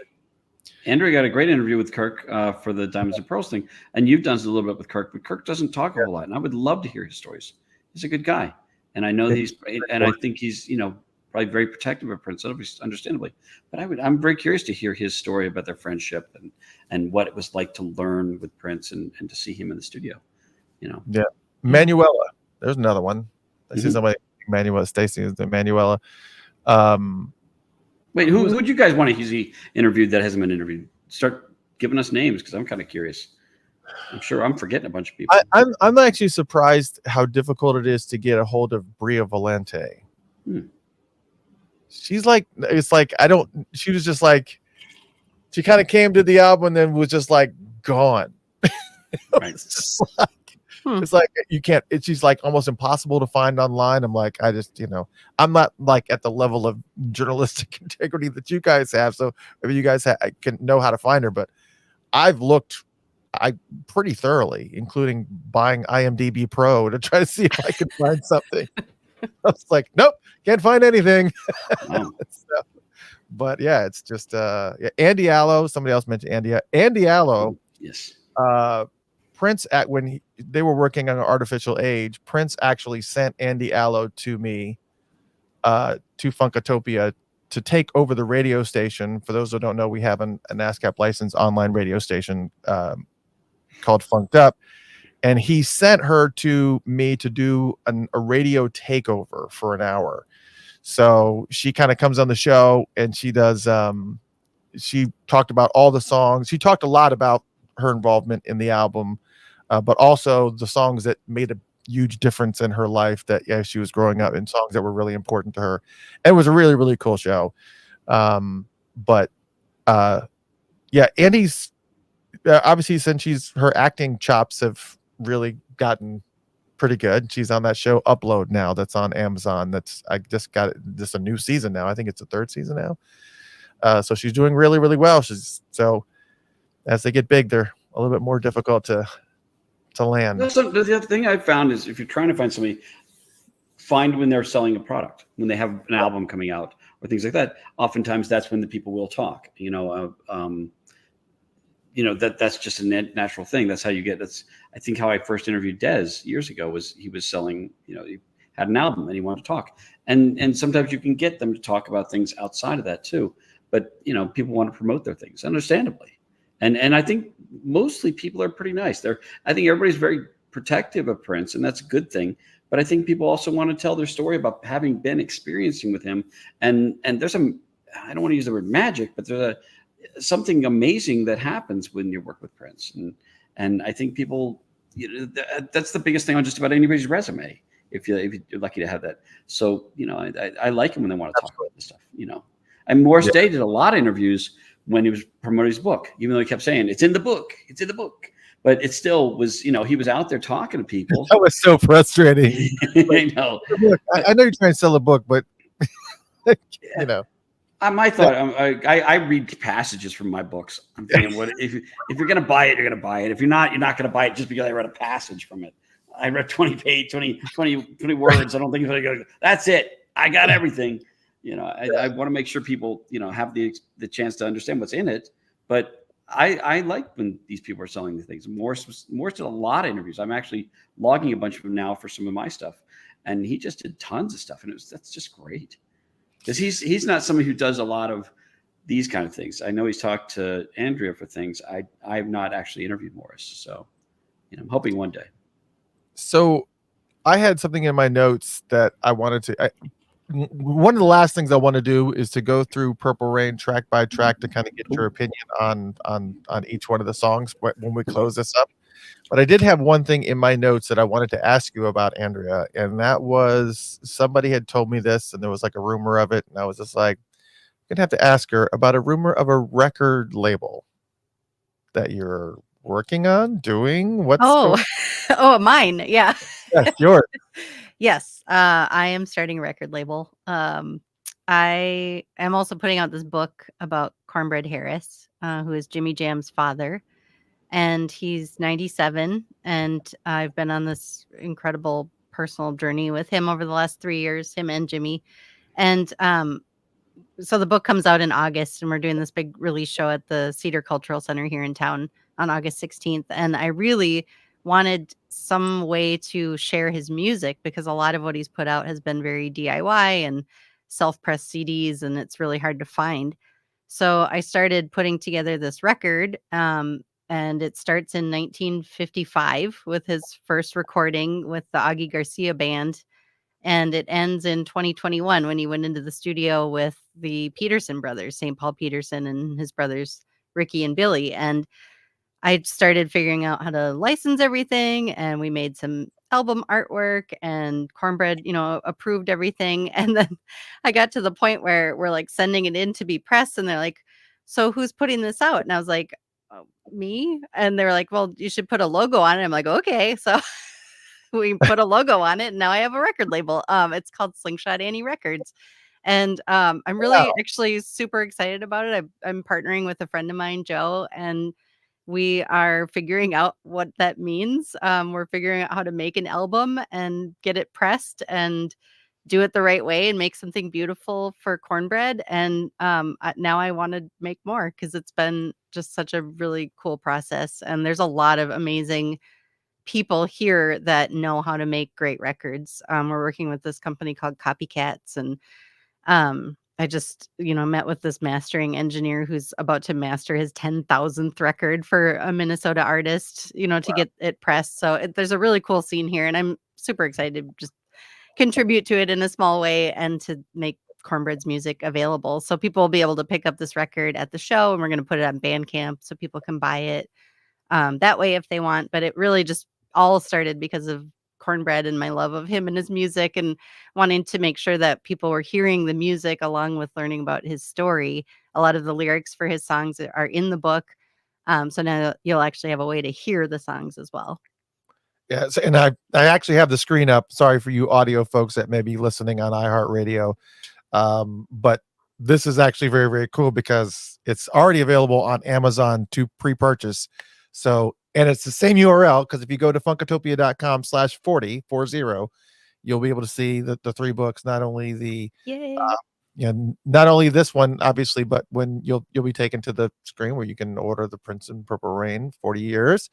It's also Got to Be Something Here, and then Deeper Blues, which you can order for August. So you literally are already on. I think you're still doing appearances for this book. This is kind of my last one. After this, I take off this purple velvet coat like Mr. Rogers. I hang it in my closet, and then it's on to Cornbread. I'm just going to share the corner because I want to leave my. This is the same jacket that yes. she has. Yes. I am wearing my book. Yeah, you had a little bit of extra material, and I'll make a jacket out of this. That was great. Oh my gosh.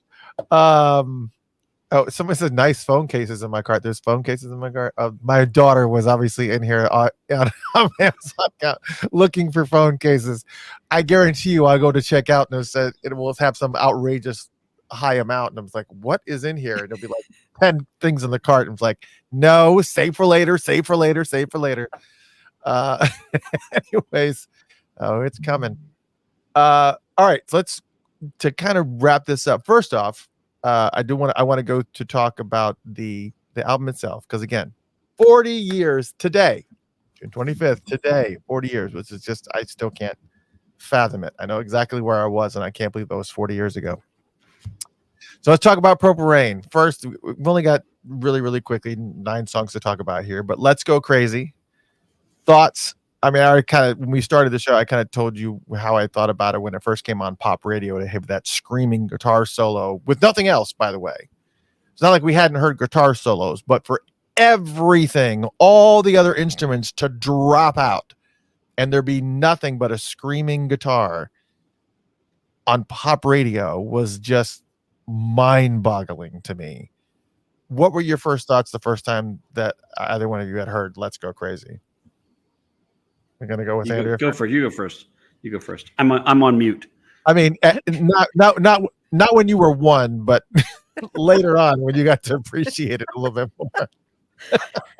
Well, I think one of my big memories of this song is, 15 years after it was released, or however many years, when he was talking to Chris Rock about it and speaking about the lyrical content and how he felt like he couldn't explicitly make a song about God in 1984, but that, he later in his career felt more liberated to do that, and that he was hiding these messages like the D elevator and punch a higher floor.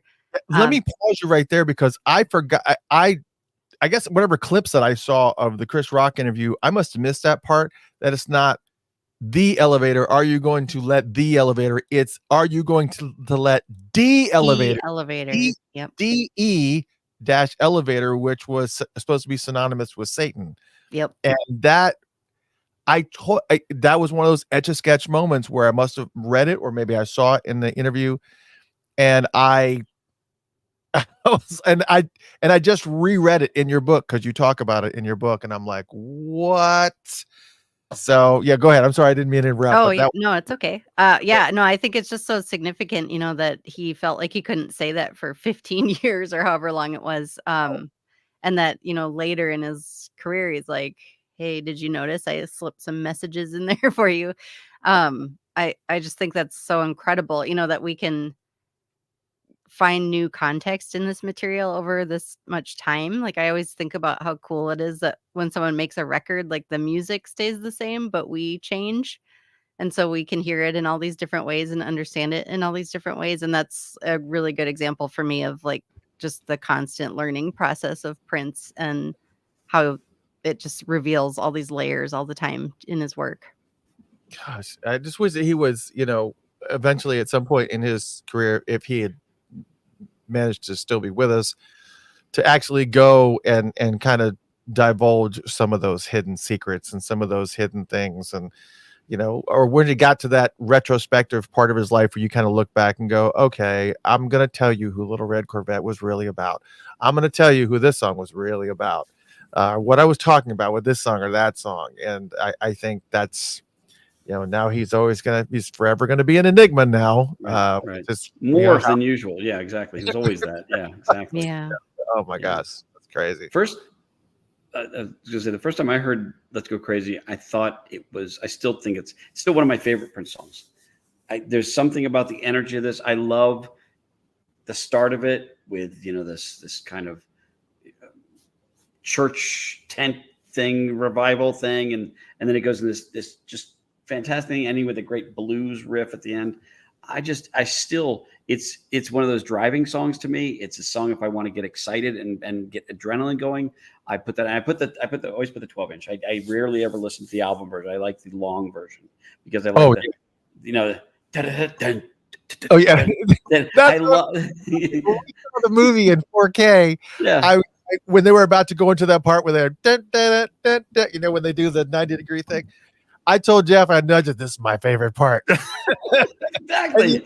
Only in the 12-inch version of the breakdown. It's just, yes. But it's so cool that we have that. That's the thing that's really cool. I love the fact that at Celebration they played the demo of Let's Go Crazy, I think, didn't they? That's what I heard. They played that. I thought that was in the music they played. I thought they played that and Purple Rain. VIP thing. We weren't VIP. I was. Okay. I don't. Yeah, I'm not giving press passes or anything, so I wasn't going to pay for VIP. But yeah, I heard that. Something. Yeah, I think some people had talked about it, and it sounded really cool. I mean, I think I love that stuff. So, but to me, that I don't know if he's got a better leadoff song for me. 1999 is a great leadoff song and everything like this, but there's something about this. 1999, okay, they may be comparable with that, I guess, but there's probably some other ones out there. But it just, to me, Let's Go Crazy just shows you this is where we're going, and it's let's do this together. Let's join it, and there's something about what he's doing is a big invite into the tent. Come on in, it's going to be something else, and that to me is the biggest welcome aboard type thing for me. Oh man, absolutely, it's just fantastic. All right, let's move on to the next one. Take Me With You. Andrew, you want to go first in this one?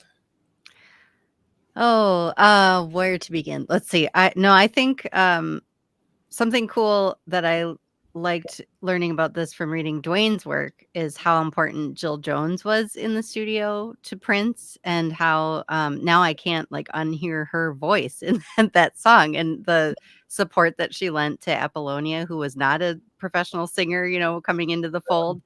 And knowing that she was this kind of like hidden weapon in the studio, it every time I hear it now, I just think Jill Jones, like how cool. She provided that, extra layer of strength and support to everything. But yeah, and also you just have to think about like that scene of them riding on the motorcycle. It's so iconic. I was lucky to go on a random expedition, as I am known to do, and went down to Henderson, Minnesota, where those scenes were filmed. And it was really fun and nerdy to put on Take Me With You and drive down that road that they ride the motorcycle down. Yeah, I had to do it. That's fun. I've been down to Henderson a few times, obviously when they had the they had the memorial set up there. That was really, really cool. But I didn't think to do that. Now I have to go back to Henderson and try that. We have to rent a convertible or something and relive it because I'm not too old for motorcycles, I guess. See. Oh yeah, but to mention, you mentioned not being able to unhear Jill Jones. I'm the same way with Jesse Johnson. Whenever I hear 1999 now, because Jesse Johnson did Party, and now when I hear that part, I only hear his voice. I'm like the same way. It's like I love hearing stories about when people do one of the things that makes me giddy when I'm writing these books, and even just hearing other stories, is hearing about Prince singing something up on the mic with somebody else. And I just picture what it must be like to have eye contact with this person you're singing with them, and just that intimacy of what that must have been like sharing that. Or hearing Lisa talking about she and Jill were laughing so hard she had to be kicked out of the studio. That to me is a lot of fun. I love knowing the hearing the giggles and hearing the laughter and knowing the mistakes and there's something that's very human about when you understand we all know the song, but when you understand why the song, it adds a whole new life to it. It expands the song to me. And so, and with Take Me With You, to me, it's fun hearing him do a duet. And because at the time, I'm pretty sure that was his first one, that it was actually a duet like that. And well, there was Lady Driver. Yeah, I guess so. But I mean, yeah, but something about, I think because he had, because she's in the movie that they do it. He was, that he and Al Magnolia or whatever were smart enough to understand we need to have a duet between the leads, and there's something about that makes it. And Apollonia said she wasn't a singer. She said she was an actress playing a singer.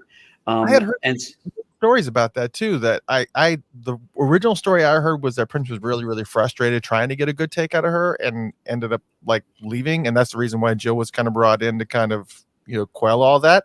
But then I heard other stories. It was like that never happened. Apollonia was great. She went in and killed it, and was like, all right, well, I don't know I wasn't out there, so I don't know. I don't know the specifics of that. I know that wasn't the first track they did together, and I know that Apollonia was singing When I'm 64 into the microphone to do the sound check and stuff. For one of the studio things. I love that kind of stuff. And I think there's a charm about her voice in this, that it's not a refined voice. It's not. And I think that's what makes that, sometimes the imperfections that make the song. That's why I like the Rolling Stones. They're not perfect. They have a lot of, things you're going, ooh, but then you go, that I can't imagine the song without that. Okay, now the Jill Jones thing or whatever it is, I can't hear the song without these people. And it would be kind of sterile without some of these things, personally. Yeah. So the next song was Replaced Electric Intercourse, The Beautiful Ones. Andrew, I'll let you talk about this one because you have a really interesting quote in your book about this particular album. I have it in case you don't have the quote in front of you. Well, a couple come to mind, but the main one is that, there's been speculation about who the song is about, and Prince himself said, well, it's not about any living person, it's for this character in this movie. Anytime I can find Prince actually saying something about his work, I mean, that alone is a revelation, because he didn't often stop and say, well, here's why I did this. But when you can find those anecdotes where he's setting the record straight himself, it's so important. So I wanted to make sure to include that. And then also, Bobby Z's recollection of Prince basically locking himself in the studio for 36 hours and coming out with this song is just so incredible to think about, because, so much of this album was about embracing the revolution and having, these live recordings that they made together at First Avenue. But Prince alone in the studio is a powerful, powerful thing. And it's one of my personal favorite Prince songs, like of the whole catalog, because I just love him. It's like raw Prince in every way, and I love his vocals, and it's so passionate and amazing. Yeah, love it. Dwayne? I don't have much to add, because the same thing with the Bobby quote when he says, if you want to hear what Prince does, give Prince 24 hours, 36 hours in the studio, comes out with Beautiful Ones. That's exactly right. And I think that I also look at how that was, I think, the last song they did before they started shooting. And so he was setting everything up with all the stuff that would be live. The songs that are going to be played live, he had to make sure he had set those up ahead of the taping or the filming, because the band's going to be, lip syncing that stuff. So I think that was the last one they did that. That's why The Beautiful Ones is done in late January of 84. Because it was, something once the filming had been done. And then When Doves Cry was the final one, done in March. But yeah, getting the stuff from the fall, which, there's all the stuff from First Avenue, Let's Go Crazy, all that stuff had to be locked down. And to know that the last thing that he did was, I think it was, Beautiful Ones. It's a spectacular song. And once you hear that, as good as Electric Intercourse is, this is to me. I actually, the studio intercourse is not that great, but the live version is really good. But Beautiful Ones is just so perfect. I mean, really, you couldn't find a better song for that. The way that he did the instrumentation too. I mean, I'm not going to play more than 2 seconds, but I mean, if you listen to the effects on the drums, I mean, who would create something? It's just, he gets these sound effects that just, it's haunting, and yet it goes from that to this. It's like sex. It goes builds, big climax, and then denouement. It's just there's the way he does it, and the screams he's so guttural and so emotional, and it's hard not to feel the passion he's laying in. And you think this is a guy in a studio doing this. That's the crazy thing to me, is the amount of energy and goosebumps you can get from a guy alone in a studio. That is one of the things that always amazed me, is that live things, I get goosebumps listening to some live things, but if somebody can do something in the studio and convey that vibration to you, right, that's when you're really connected. He's really connected with the people. And I think that's why he does the vocals by himself, because he's basically having a conversation with you. And, right. And I think that with nobody in between. And I think that's what part of the reason why he makes his stuff so personal. All right, Computer Blue. Now, obviously, this is a song that it's one of the few that has like a footnote to it, that there was songwriting input from also from Matt Fink, Lisa, Wendy, and Dad. And Fink. Yeah, well, that was added later. It's like, oh yeah, and that Dad's also in this too. Mm-hmm. But there was also speculation that the reason why he said that was obviously so he would get credit, for the monetary benefits that come with that. But who knows? It doesn't. He was John was a phenomenal artist and a phenomenal musician. And if you ever got an opportunity to hear the John L. Nelson album that was put together by the Nelson family, it's freaking fantastic. So I'm not saying no, he couldn't have been involved. He absolutely positively could have. But I think, and this is also the song, Wendy also has a solo in that. A part of that is a guitar solo from Wendy, which I don't think I knew until I read it in one of your two books, because I always thought like pretty much all the guitar solos that were in there were all Prince, but Wendy actually had a significant piece in that song also. But I think what's curious to me more than anything about this song is how you go from the hallway speech version of this track to, I think I've heard like 5 different versions of this song, and be able to kind of condense it down to what we have on the Purple Rain soundtrack. It's like, how do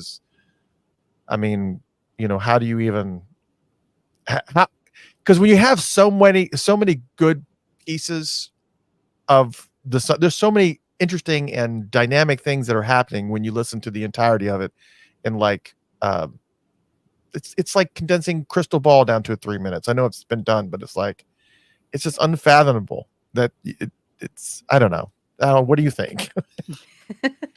Well, I think one thought I was having about Computer Blue in particular, when I watched the movie again for the first time in a little while with a whole theater full of Prince people in LA, which was such a fun experience. Jerome hosted this screening.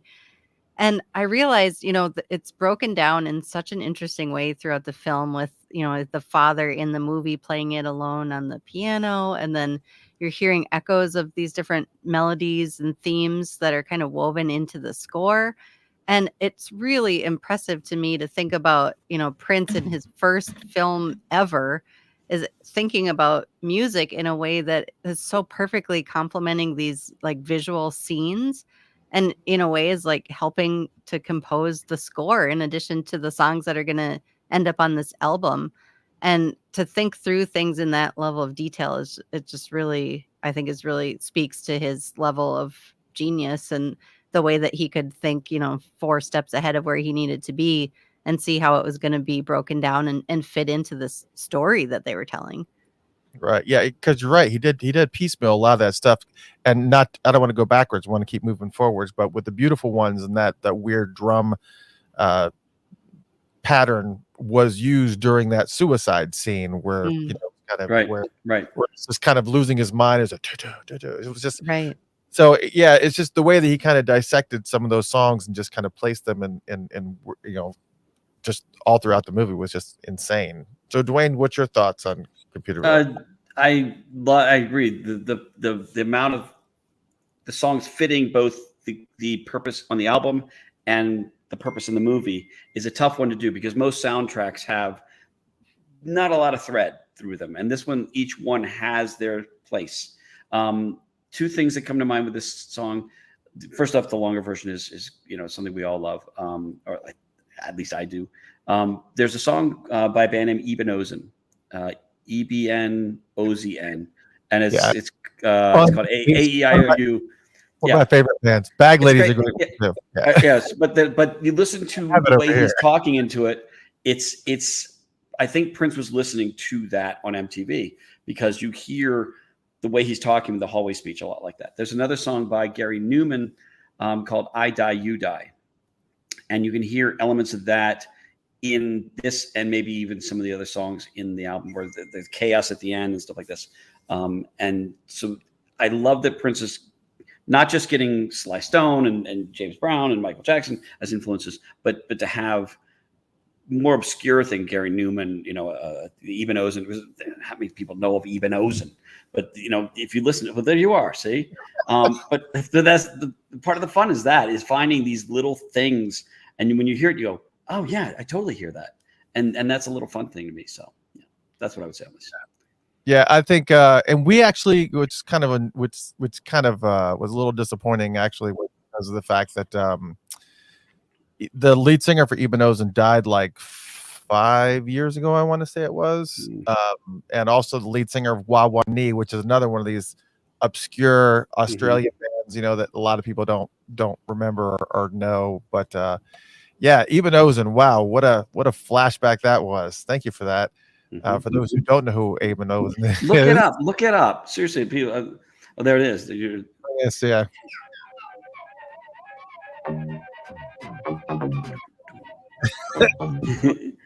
Anyway, yeah. Looks like David Lee Roth there. Looks like David Lee Roth. Yeah, he does. Yeah, this is. Yeah, they were great.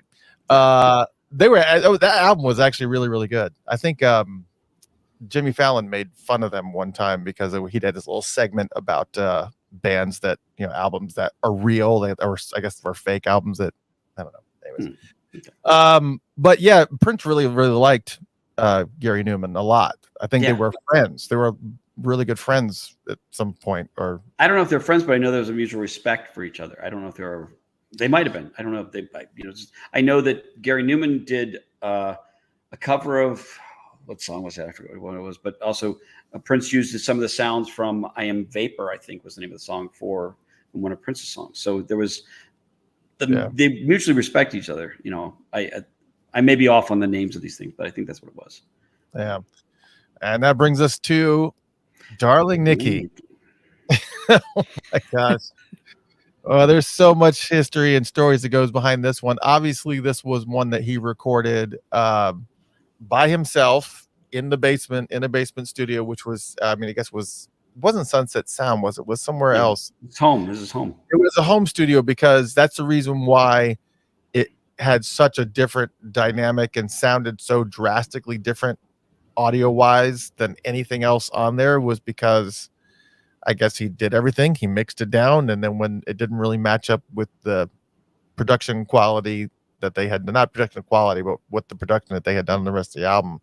And it just created this whole entire, it was weird that they were still able to, with that guitar screech coming out of Computer Blue, that they were able to still kind of seamlessly kind of pull it together and make it have some continuity to it. But all right, what's your thoughts about this one?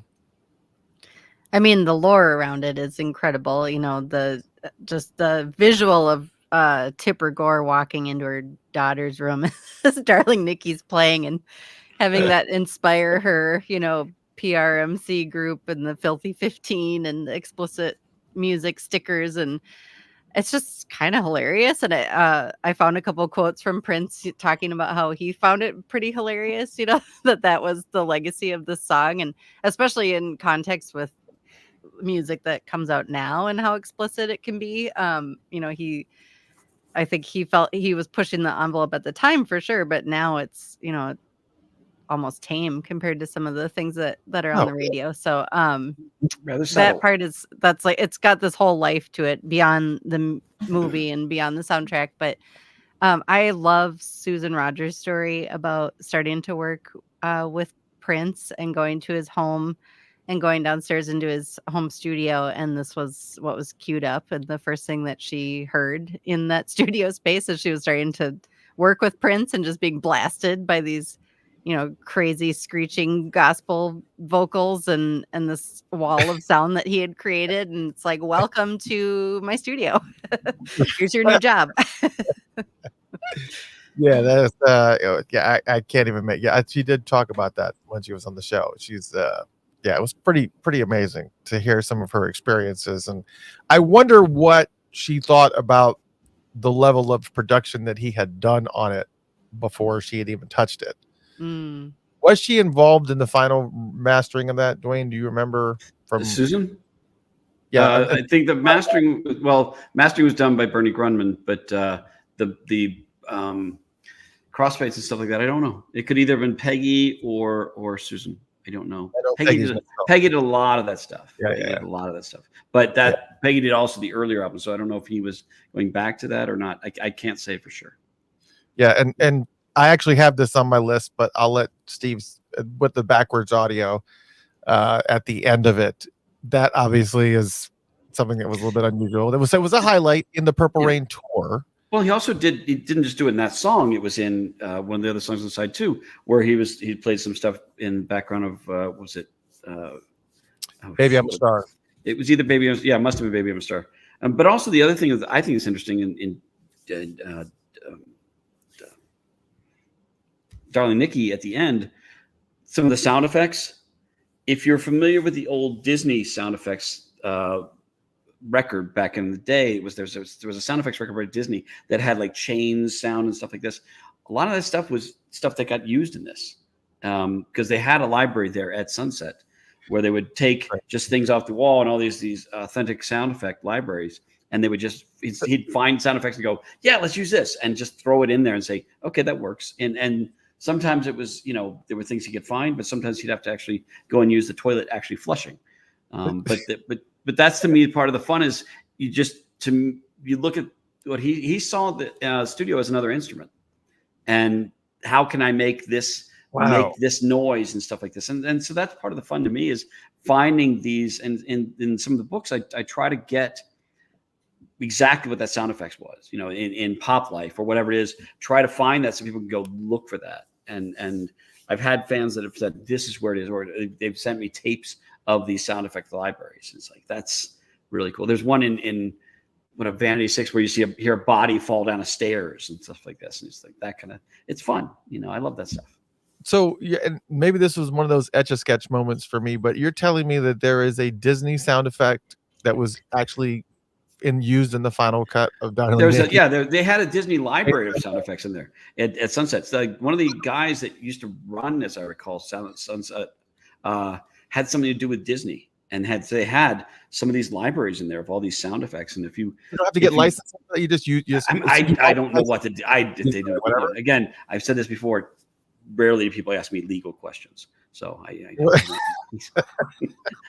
I'm like the last guy on the list you want to ask for legal questions. Significant. That seems pretty significant, Dwayne, to have well, at that time, Disney's crossed a lot of lines. I think back then you could sample and do things like that a little bit more easily than I don't think people are saying, "Hey, wait, that guy sampled my chains dragging across the ground." and that ghoul I had going, ooh. But go in, if you can find it, go to YouTube or something like that and look up the Disney sound effects album, and you'll hear some of the things in there, storms and chains rattling and things like this. And you can hear Prince took some of the stuff. And I can tell you, that was a big album back when I was a kid. As goofy as it sounds, having the sound effects library, because they would tell stories with the sound effects, and it was a big deal when you were a kid. Yeah, but I do remember. I think I have. Has a haunted house in the cover. Yes, yeah. I know the wind blowing stuff. Yes. It's what precedes. But that stuff gets used. Yes. So a lot of that stuff, a lot of the sound effects were things they had in the sound effects library there at Sunset. So. Yeah. Okay. When Doves Cry. I'm going to ask this question. Have either of you heard the version of When Doves Cry with the bass line before it was removed? I don't think I have. I know it exists because at one point in time, I guess there was a bass line over it. And then at some point in time, he took it out of the mix just because he was mixing. He wanted to focus on some of the other tracks. And then he decided that he liked it and he left the bass off. And I know that apparently it does exist. And I seemed like I remember hearing a clip of it or whatever, but Dwayne, have you never? I know Andrea's shaking her head. No, Dwayne, you've never heard it. I don't know what you're talking about, man. So that's a no. We're gonna go with a no on that one too. If we're playing poker, anytime Dwayne takes a sip, that's when you up the ante. She found my tell. By the end, I have to pee so bad. That's when we look at your cards. But I think most people were introduced to When Doves Cry, obviously, when the video was released on MTV, when we were all like watching it. But because that video was also really just had some really stark contrasting images, and obviously seeing Prince get out of a bathtub was just shocking enough. I mean, for television, the way that it was, a man coming out of it was just very, very different. It was like, once again, we're crossing a bunch of lines, but he just always liked to turn everything up a notch. Was your first introduction to When Doves Cry the video or the song on the radio? What was the introduction? Ooh, probably the song on the radio. Probably song on the radio for me. I think for me it was the video, because I think I happened to be there to watch, not be there in front of my TV watching the world premiere of it on MTV, and then I was just like, I don't know, man. See, I didn't have TV at the time because I was at college, and back then you didn't have a TV in your room, and so I didn't have that luxury. So I probably heard it on the radio, and also I was back then I had a college radio station. I was a DJ for a college radio station. So I would play stuff like this when it came out. We were still heavily playing 1999, but New Prince was New Prince. And, we'd heard the rumors he's doing a movie and stuff like this, but we didn't know all the details. So, and nobody knew that this was going to be, Purple Rain, right. So yeah, it's a big deal. And obviously the funniest story to me so we can move on from When Doves Cry, is the fact that he played the keyboard. Morris? For those who don't know this, they played the keyboard solo in halftime, and then sped it up double time, and then Fink had to learn it in double time, even though that's not how Prince has played it. I'm sure. To me, the funniest thing is when he played it for Morris, and Morris jumped out of his car, slams the door, and says, "Come back when you got something funky." And I think, to me, that to me is funny. I love the fact that Morris Day completely wrote off, When Doves Cry. I mean, I do want to double check that, but I think I'm pretty sure that was the story. So yeah, I think now that you say that, that's what I remember reading too. Yeah, he wasn't into it at all because it didn't have any bass, and he was just, it was all about the bass for Morris. All right, only 3 more to go. I Would Die for You. This was another 12-inch that gave the song a whole different life. Like, yo, I want that. So the whole live feel, the vibe. That was it some, I can't remember, where was that 12-inch? Oh, there's your dog coming in. All right. Well, I'm gonna romantic. I'm a dog person. I am too. Yeah. My dog's name is Paisley. Oh. My dog's name is Paisley Bark. Oh my gosh. Yes. Named after Paisley the cat. I bet that's a good point, but no, I guess But yeah, Paisley Bark. Paisley Bark. Oh. Yes. And somebody, one of the people who likes my book, sent me a tag that has this Prince symbol on it. Sarah had sent the tag, and it's just, I love that kind of stuff. It's just, And my wife didn't fight me on naming our dog Paisley. How nice is that? That's awesome. I have 2 Great Pyrenees, but I won't let them in here because they'll just knock everything over because they're very big dogs. So it's just like, look at the tail wagging. It's just like, oh no. Okay. So where are we at now? We're at I Would Die for You. Very, very, very cool. The fact that paired with Baby I'm a Star is the closer songs for the movie. I mean, I think that's pretty significant too. But I'm trying to think, there were some really significant stories, and Andrea, maybe you can help with this. I know there's a lot of significant stories with I Would Die for You. But I can't think of any right off the top of my head. Yeah, I mean, the first thing that comes to mind is it's one of those 3 that they recorded at the benefit concert. So it's just got that live energy, and to have them all stacked, towards the end of the album together, it really does feel like you're like heading into a rock show, and it has that momentum of the live experience. And the stories from that night are just incredible, to think about this show that was planned 2 weeks ahead of time and announced with, I found one single ad in the newspapers looking through the archives. Otherwise, it was all word of mouth, and it sold out. And he raised so much money for the Minnesota Dance Theater and this, really quickly put together show. And then, using that opportunity to record all of these debuts of all of these songs. It's just such a cool story. And I think it so speaks to Prince's, impulse to put people on the spot and see what they do with an opportunity. I mean, to think about, Wendy's first show as a 19-year-old is that night, and this band is trying out all this new material, and David Z, Bobby's brothers, parked in this truck out back, just capturing it as it's all unfolding. I think you can feel that energy in all of those songs, and I just love that. I love that story. Yeah, and it's full of energy. I mean, it just has a very, very wide live feel to it. I wish that I had been more adventurous back in the days, back in those days where I could have, gotten on a plane and gone to some of these, rogue shows that he would do up there. But, in the 90s, I was just, out and about, and I was playing in a band myself. And so it was just like, I couldn't go out for like long periods of time, but man, I'm way more adventurous now. I wish I was able to take advantage of some of those golden moments. Yeah, I agree. I think Swenson has the greatest excuse for not going to the First Avenue show. Yeah, because her mom would bring her. It's like, I tried, man. I tried. Just couldn't make the words. Didn't know how to say it. Couldn't say it. He was thinking it. She was thinking it. All right, Baby I'm a Star. That is the other, because we have that one, and then of course the closing title track. But Baby I'm a Star, that's the other one that we didn't really talk about as far as the backmasking scenario. But that one has Wendy doing backmasking. Right. I can't remember.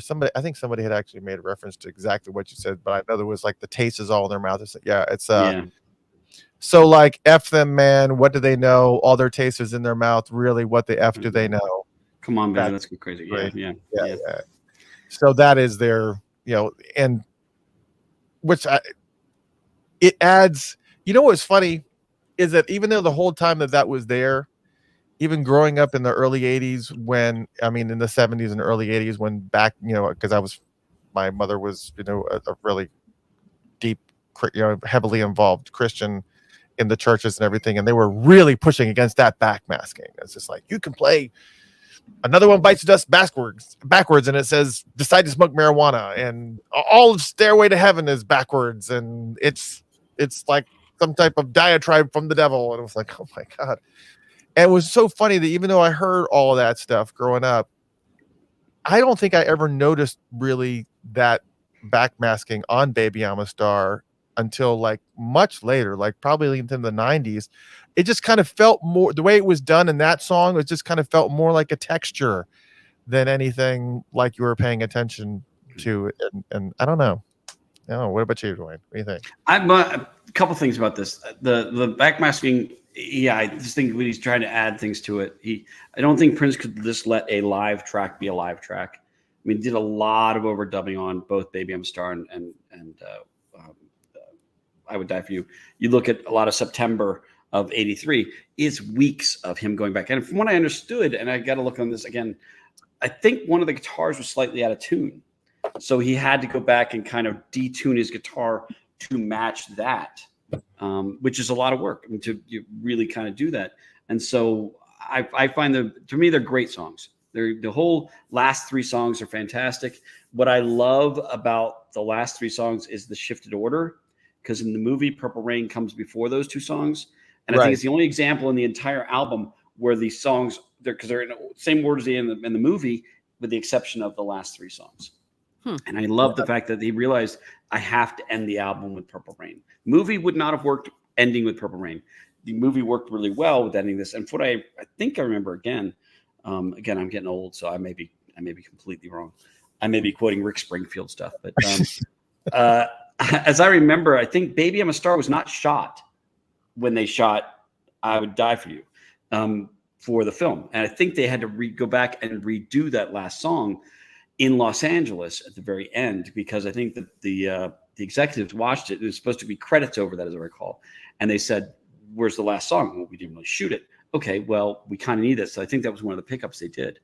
And in Los Angeles, when they came back and did a couple different scenes that they added to the movie to link things together. And you can see some of them when they're looking at the movie, where you see palm trees in the background of certain shots.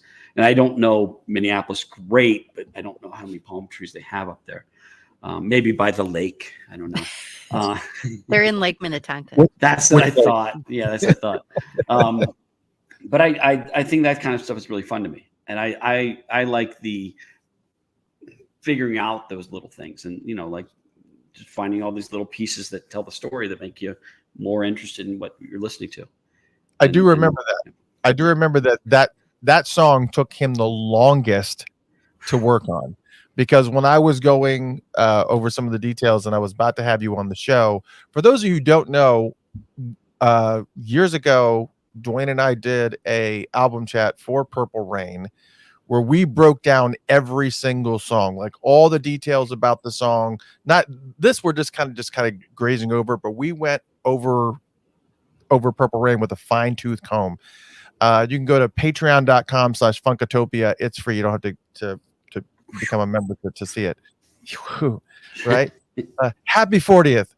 But we go over a fine-tooth comb of Purple Rain. And I remember that being one of the questions was, why did this song take so friggin' long in the studio? Because it was like, you had like some songs where it's just like 2 or 3 days where he would just kind of work on it. But there was like, with Baby I'm a Star, I would flip it. It would be like Friday, Saturday, Sunday. More.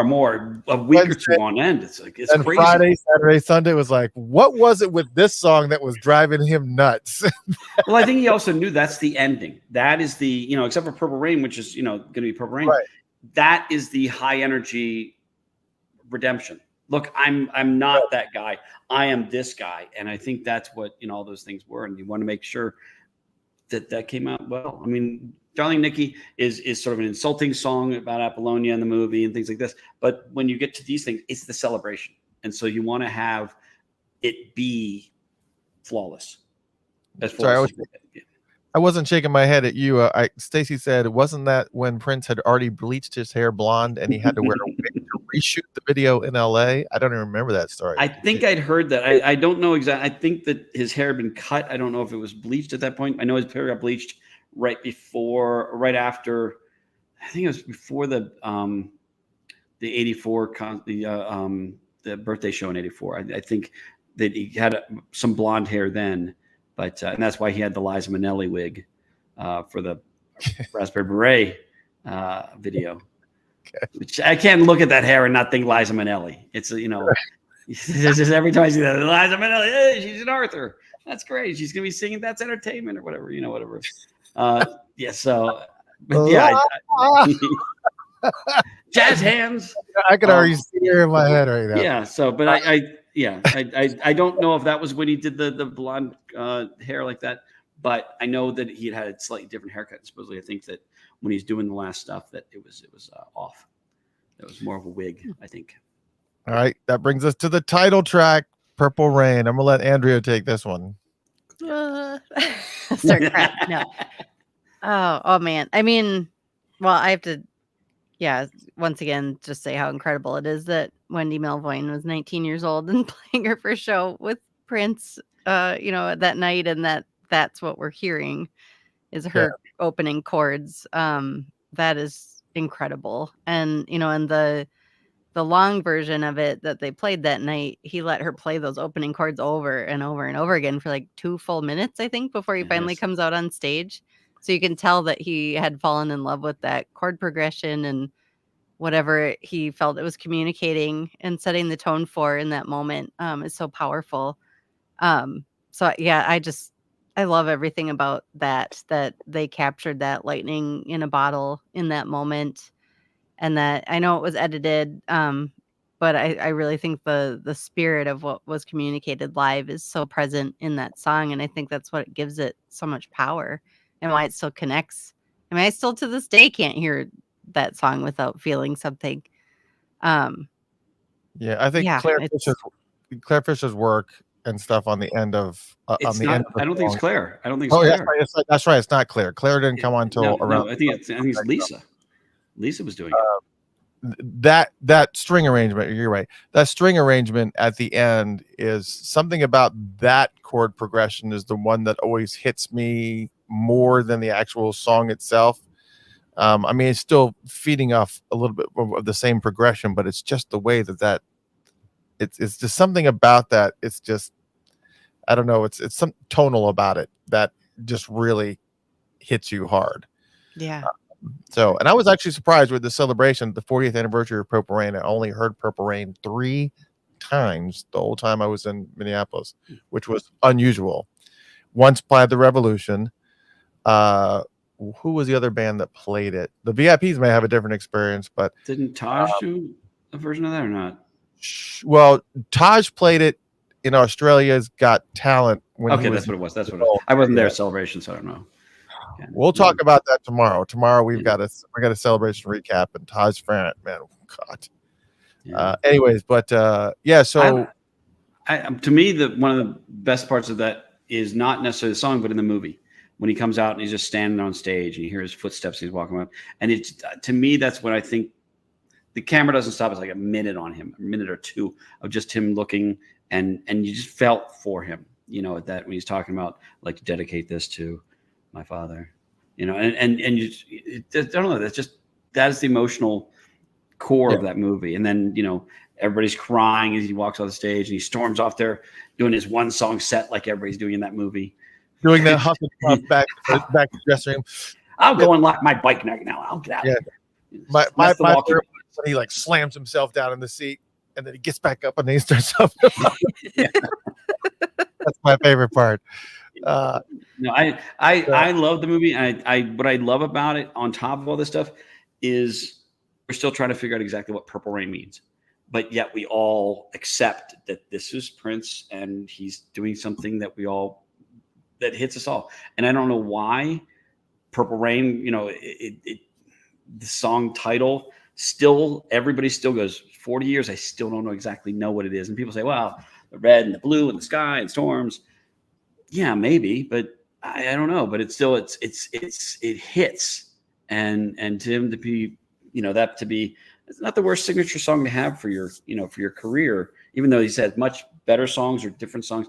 it's still one of the ones that people remember, you know. And Yeah. and on top of that, I think he played it his last night, that he in his last show, and you know, that's like, he knew the importance of the song. And the thing is, the one thing is I really love about him is I never saw him be bored playing the song. He would play the solo similar, but he'd just grab it and bend it the way he wanted. But I don't remember ever hearing, because it's easy to, you watch performers and you could tell when they're going through the motions with a song on stage. And I don't think, even though he played this for his entire career, with the probably exception of one tour after that, you feel he really cared about this. He wanted to give you everything, and you could picture him drained at the end of this song. And I just love that. I saw him at the Piano and a Microphone show at Paisley, and I wrote about this in the closing chapter of my book. That, you know, in the later shows in the Piano and a Microphone tour, he would move it to the end. But in that show that he did at Paisley, that was like the first kind of big presentation of that format. And then the second set, he played it like maybe 4 or 5 songs in and moved himself to tears. And you could see he stopped after he played, and he visibly wiped both eyes and went like this and shook off the tears. And then he said something like, I forget that music can sometimes be emotional, and I may have chosen the wrong order, but, you know, I'll get through it somehow. And it was just so powerful to know, like you're saying, that he's played this song so many times. I mean, I'm sure someone could, I bet someone knows how many times Prince played Purple Rain in his career, because that's something that a fan could figure out. But, you know, that at that point, you know, as he's reinventing himself yet again for this new show that he was so proud of and excited to share, that it hit him.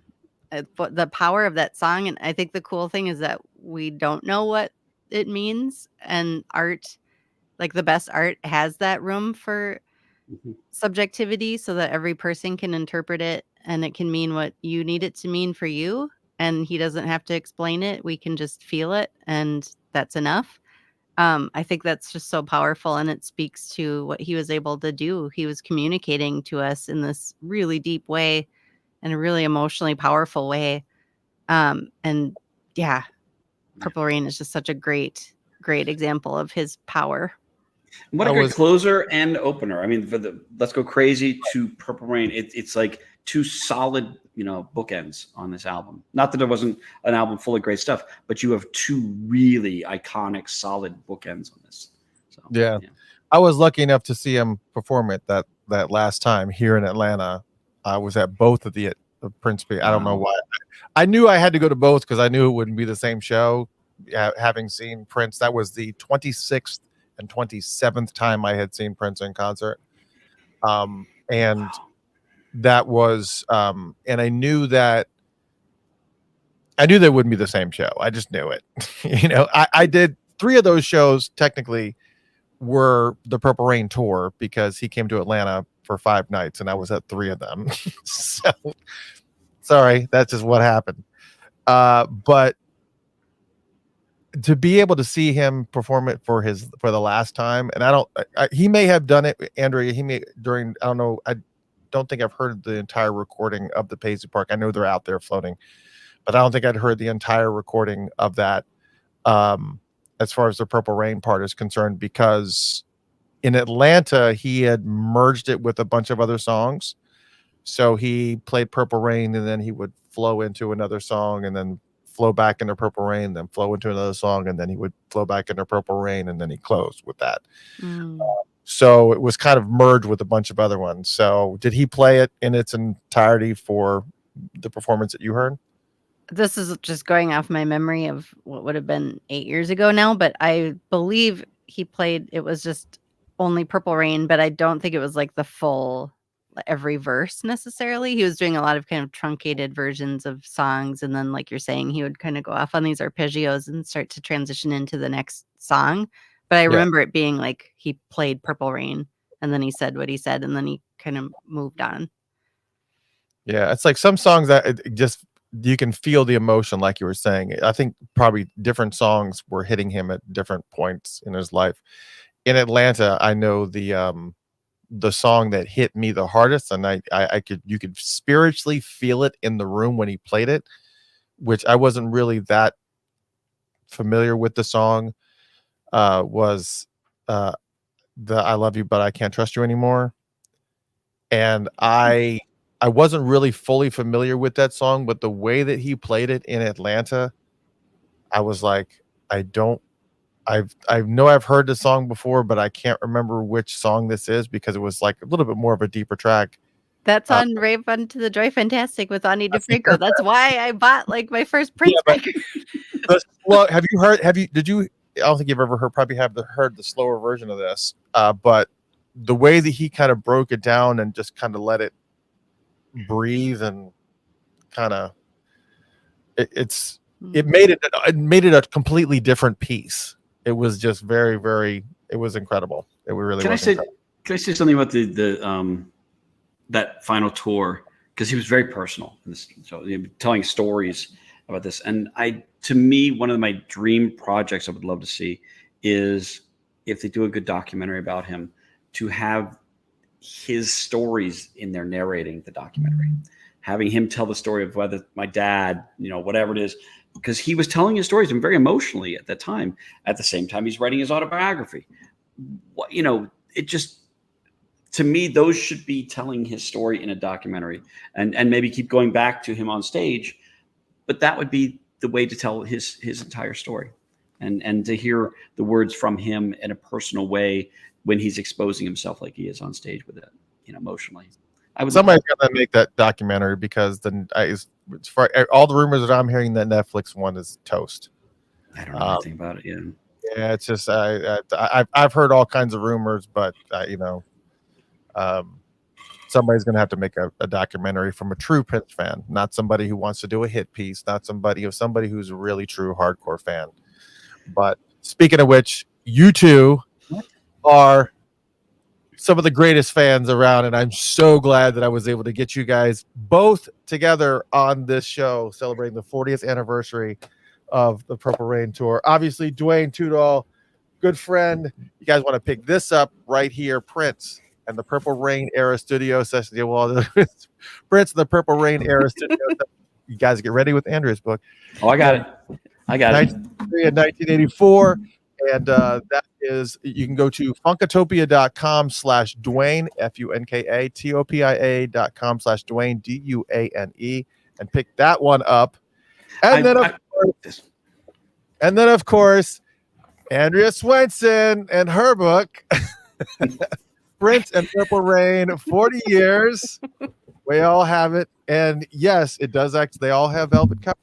They all have velvet covers. But don't take out the cellophane if you want to remove that gold foil. You can pick that up. Just go to funkatopia.com/40. And not only can you get this book that's currently on sale, I heard somebody said Books A Million has actually got it on sale as well for like $25, that seems really low. That's a great deal. Maybe I should order mine from there. I was just like, because if mine didn't have the velvet, I was just like, I got to pick it up from somewhere now. There's also got to be something here. This is another fantastic book. Plus, on top of that, you also got a brand new book coming out in August. All of that's on the page, funkatopia.com/4040. You can pick that up, guys. Now, wait, if I know it's just about a time, and unfortunately, Andrew and I have been working on a dance that we're going to do for the German viral dance going on. She and I were going to do this, but we're out of time, so we're kind of stuck. Yeah, but maybe next time. Maybe next time we'll work on that. It was great. We did spinning around. We had to really work this up, and I feel kind of bad. Well, I mean, if she's got to jump, we're really out of time. We're really out of time. Easily, I mean, we're really out of time. It would have been great. We worked on this for weeks. We're gonna make a TikTok video. Yeah, exactly. Yeah. Oh, well, I'm looking to see for the kids, and then we get to see all the other kids recreate it. That's great. It was going to be great. I feel bad. What's the song playing in the background? What is it? What's that? What's the music that's going to be? That's the. Oh, is it that German song that viral thing that's going around right now? I don't even remember what it's called. Something Schnitzel. I don't know. It's I don't remember what it was, but we don't care about the words. It's an interpretive dance. Yes. Ladies and gentlemen, the one and only Dwayne Tdoll and Andrea Swenson. Go get those books if you don't have them. They are fantastic. I appreciate you guys coming on. Thank you guys so Thank you, much. guys. Thank you. Have a great Thanks night. for having me. Thank you. Andrea. It's fun. All right, guys. See you later. Bye. All right, everyone. That was Dwayne Tudahl, Andrea Swenson on the 40th anniversary of Purple Rain. And again, if you don't have those books, get them Funkatopia.com/4040 or Funkatopia.com/Dwayne, Duane. That will take you directly to those pages where you can purchase the book. Obviously, it will take you to an Amazon link, but you can get them from anywhere. Andrea's book is on sale right now. I don't think it should be on sale. I think you should have to pay full price for a book that is this friggin' awesome in a velvety box. I mean, the velvet alone is worth $50, right? I don't know how much velvet is. I haven't been paying attention to the market and what velvet is doing nowadays, but it's just a great book. Both of them are great books, and they're both great authors, and their writing style is very, very entertaining. Tomorrow, I was going to say next week, but it's not next week. It's tomorrow. Obviously, as you can see, I'm your host, Mr. Christopher. I'm here by myself tonight, which I did for many, many, many, many years. But now you guys are used to also seeing my co-host, Jeff Page, and he is not here because he was on a plane.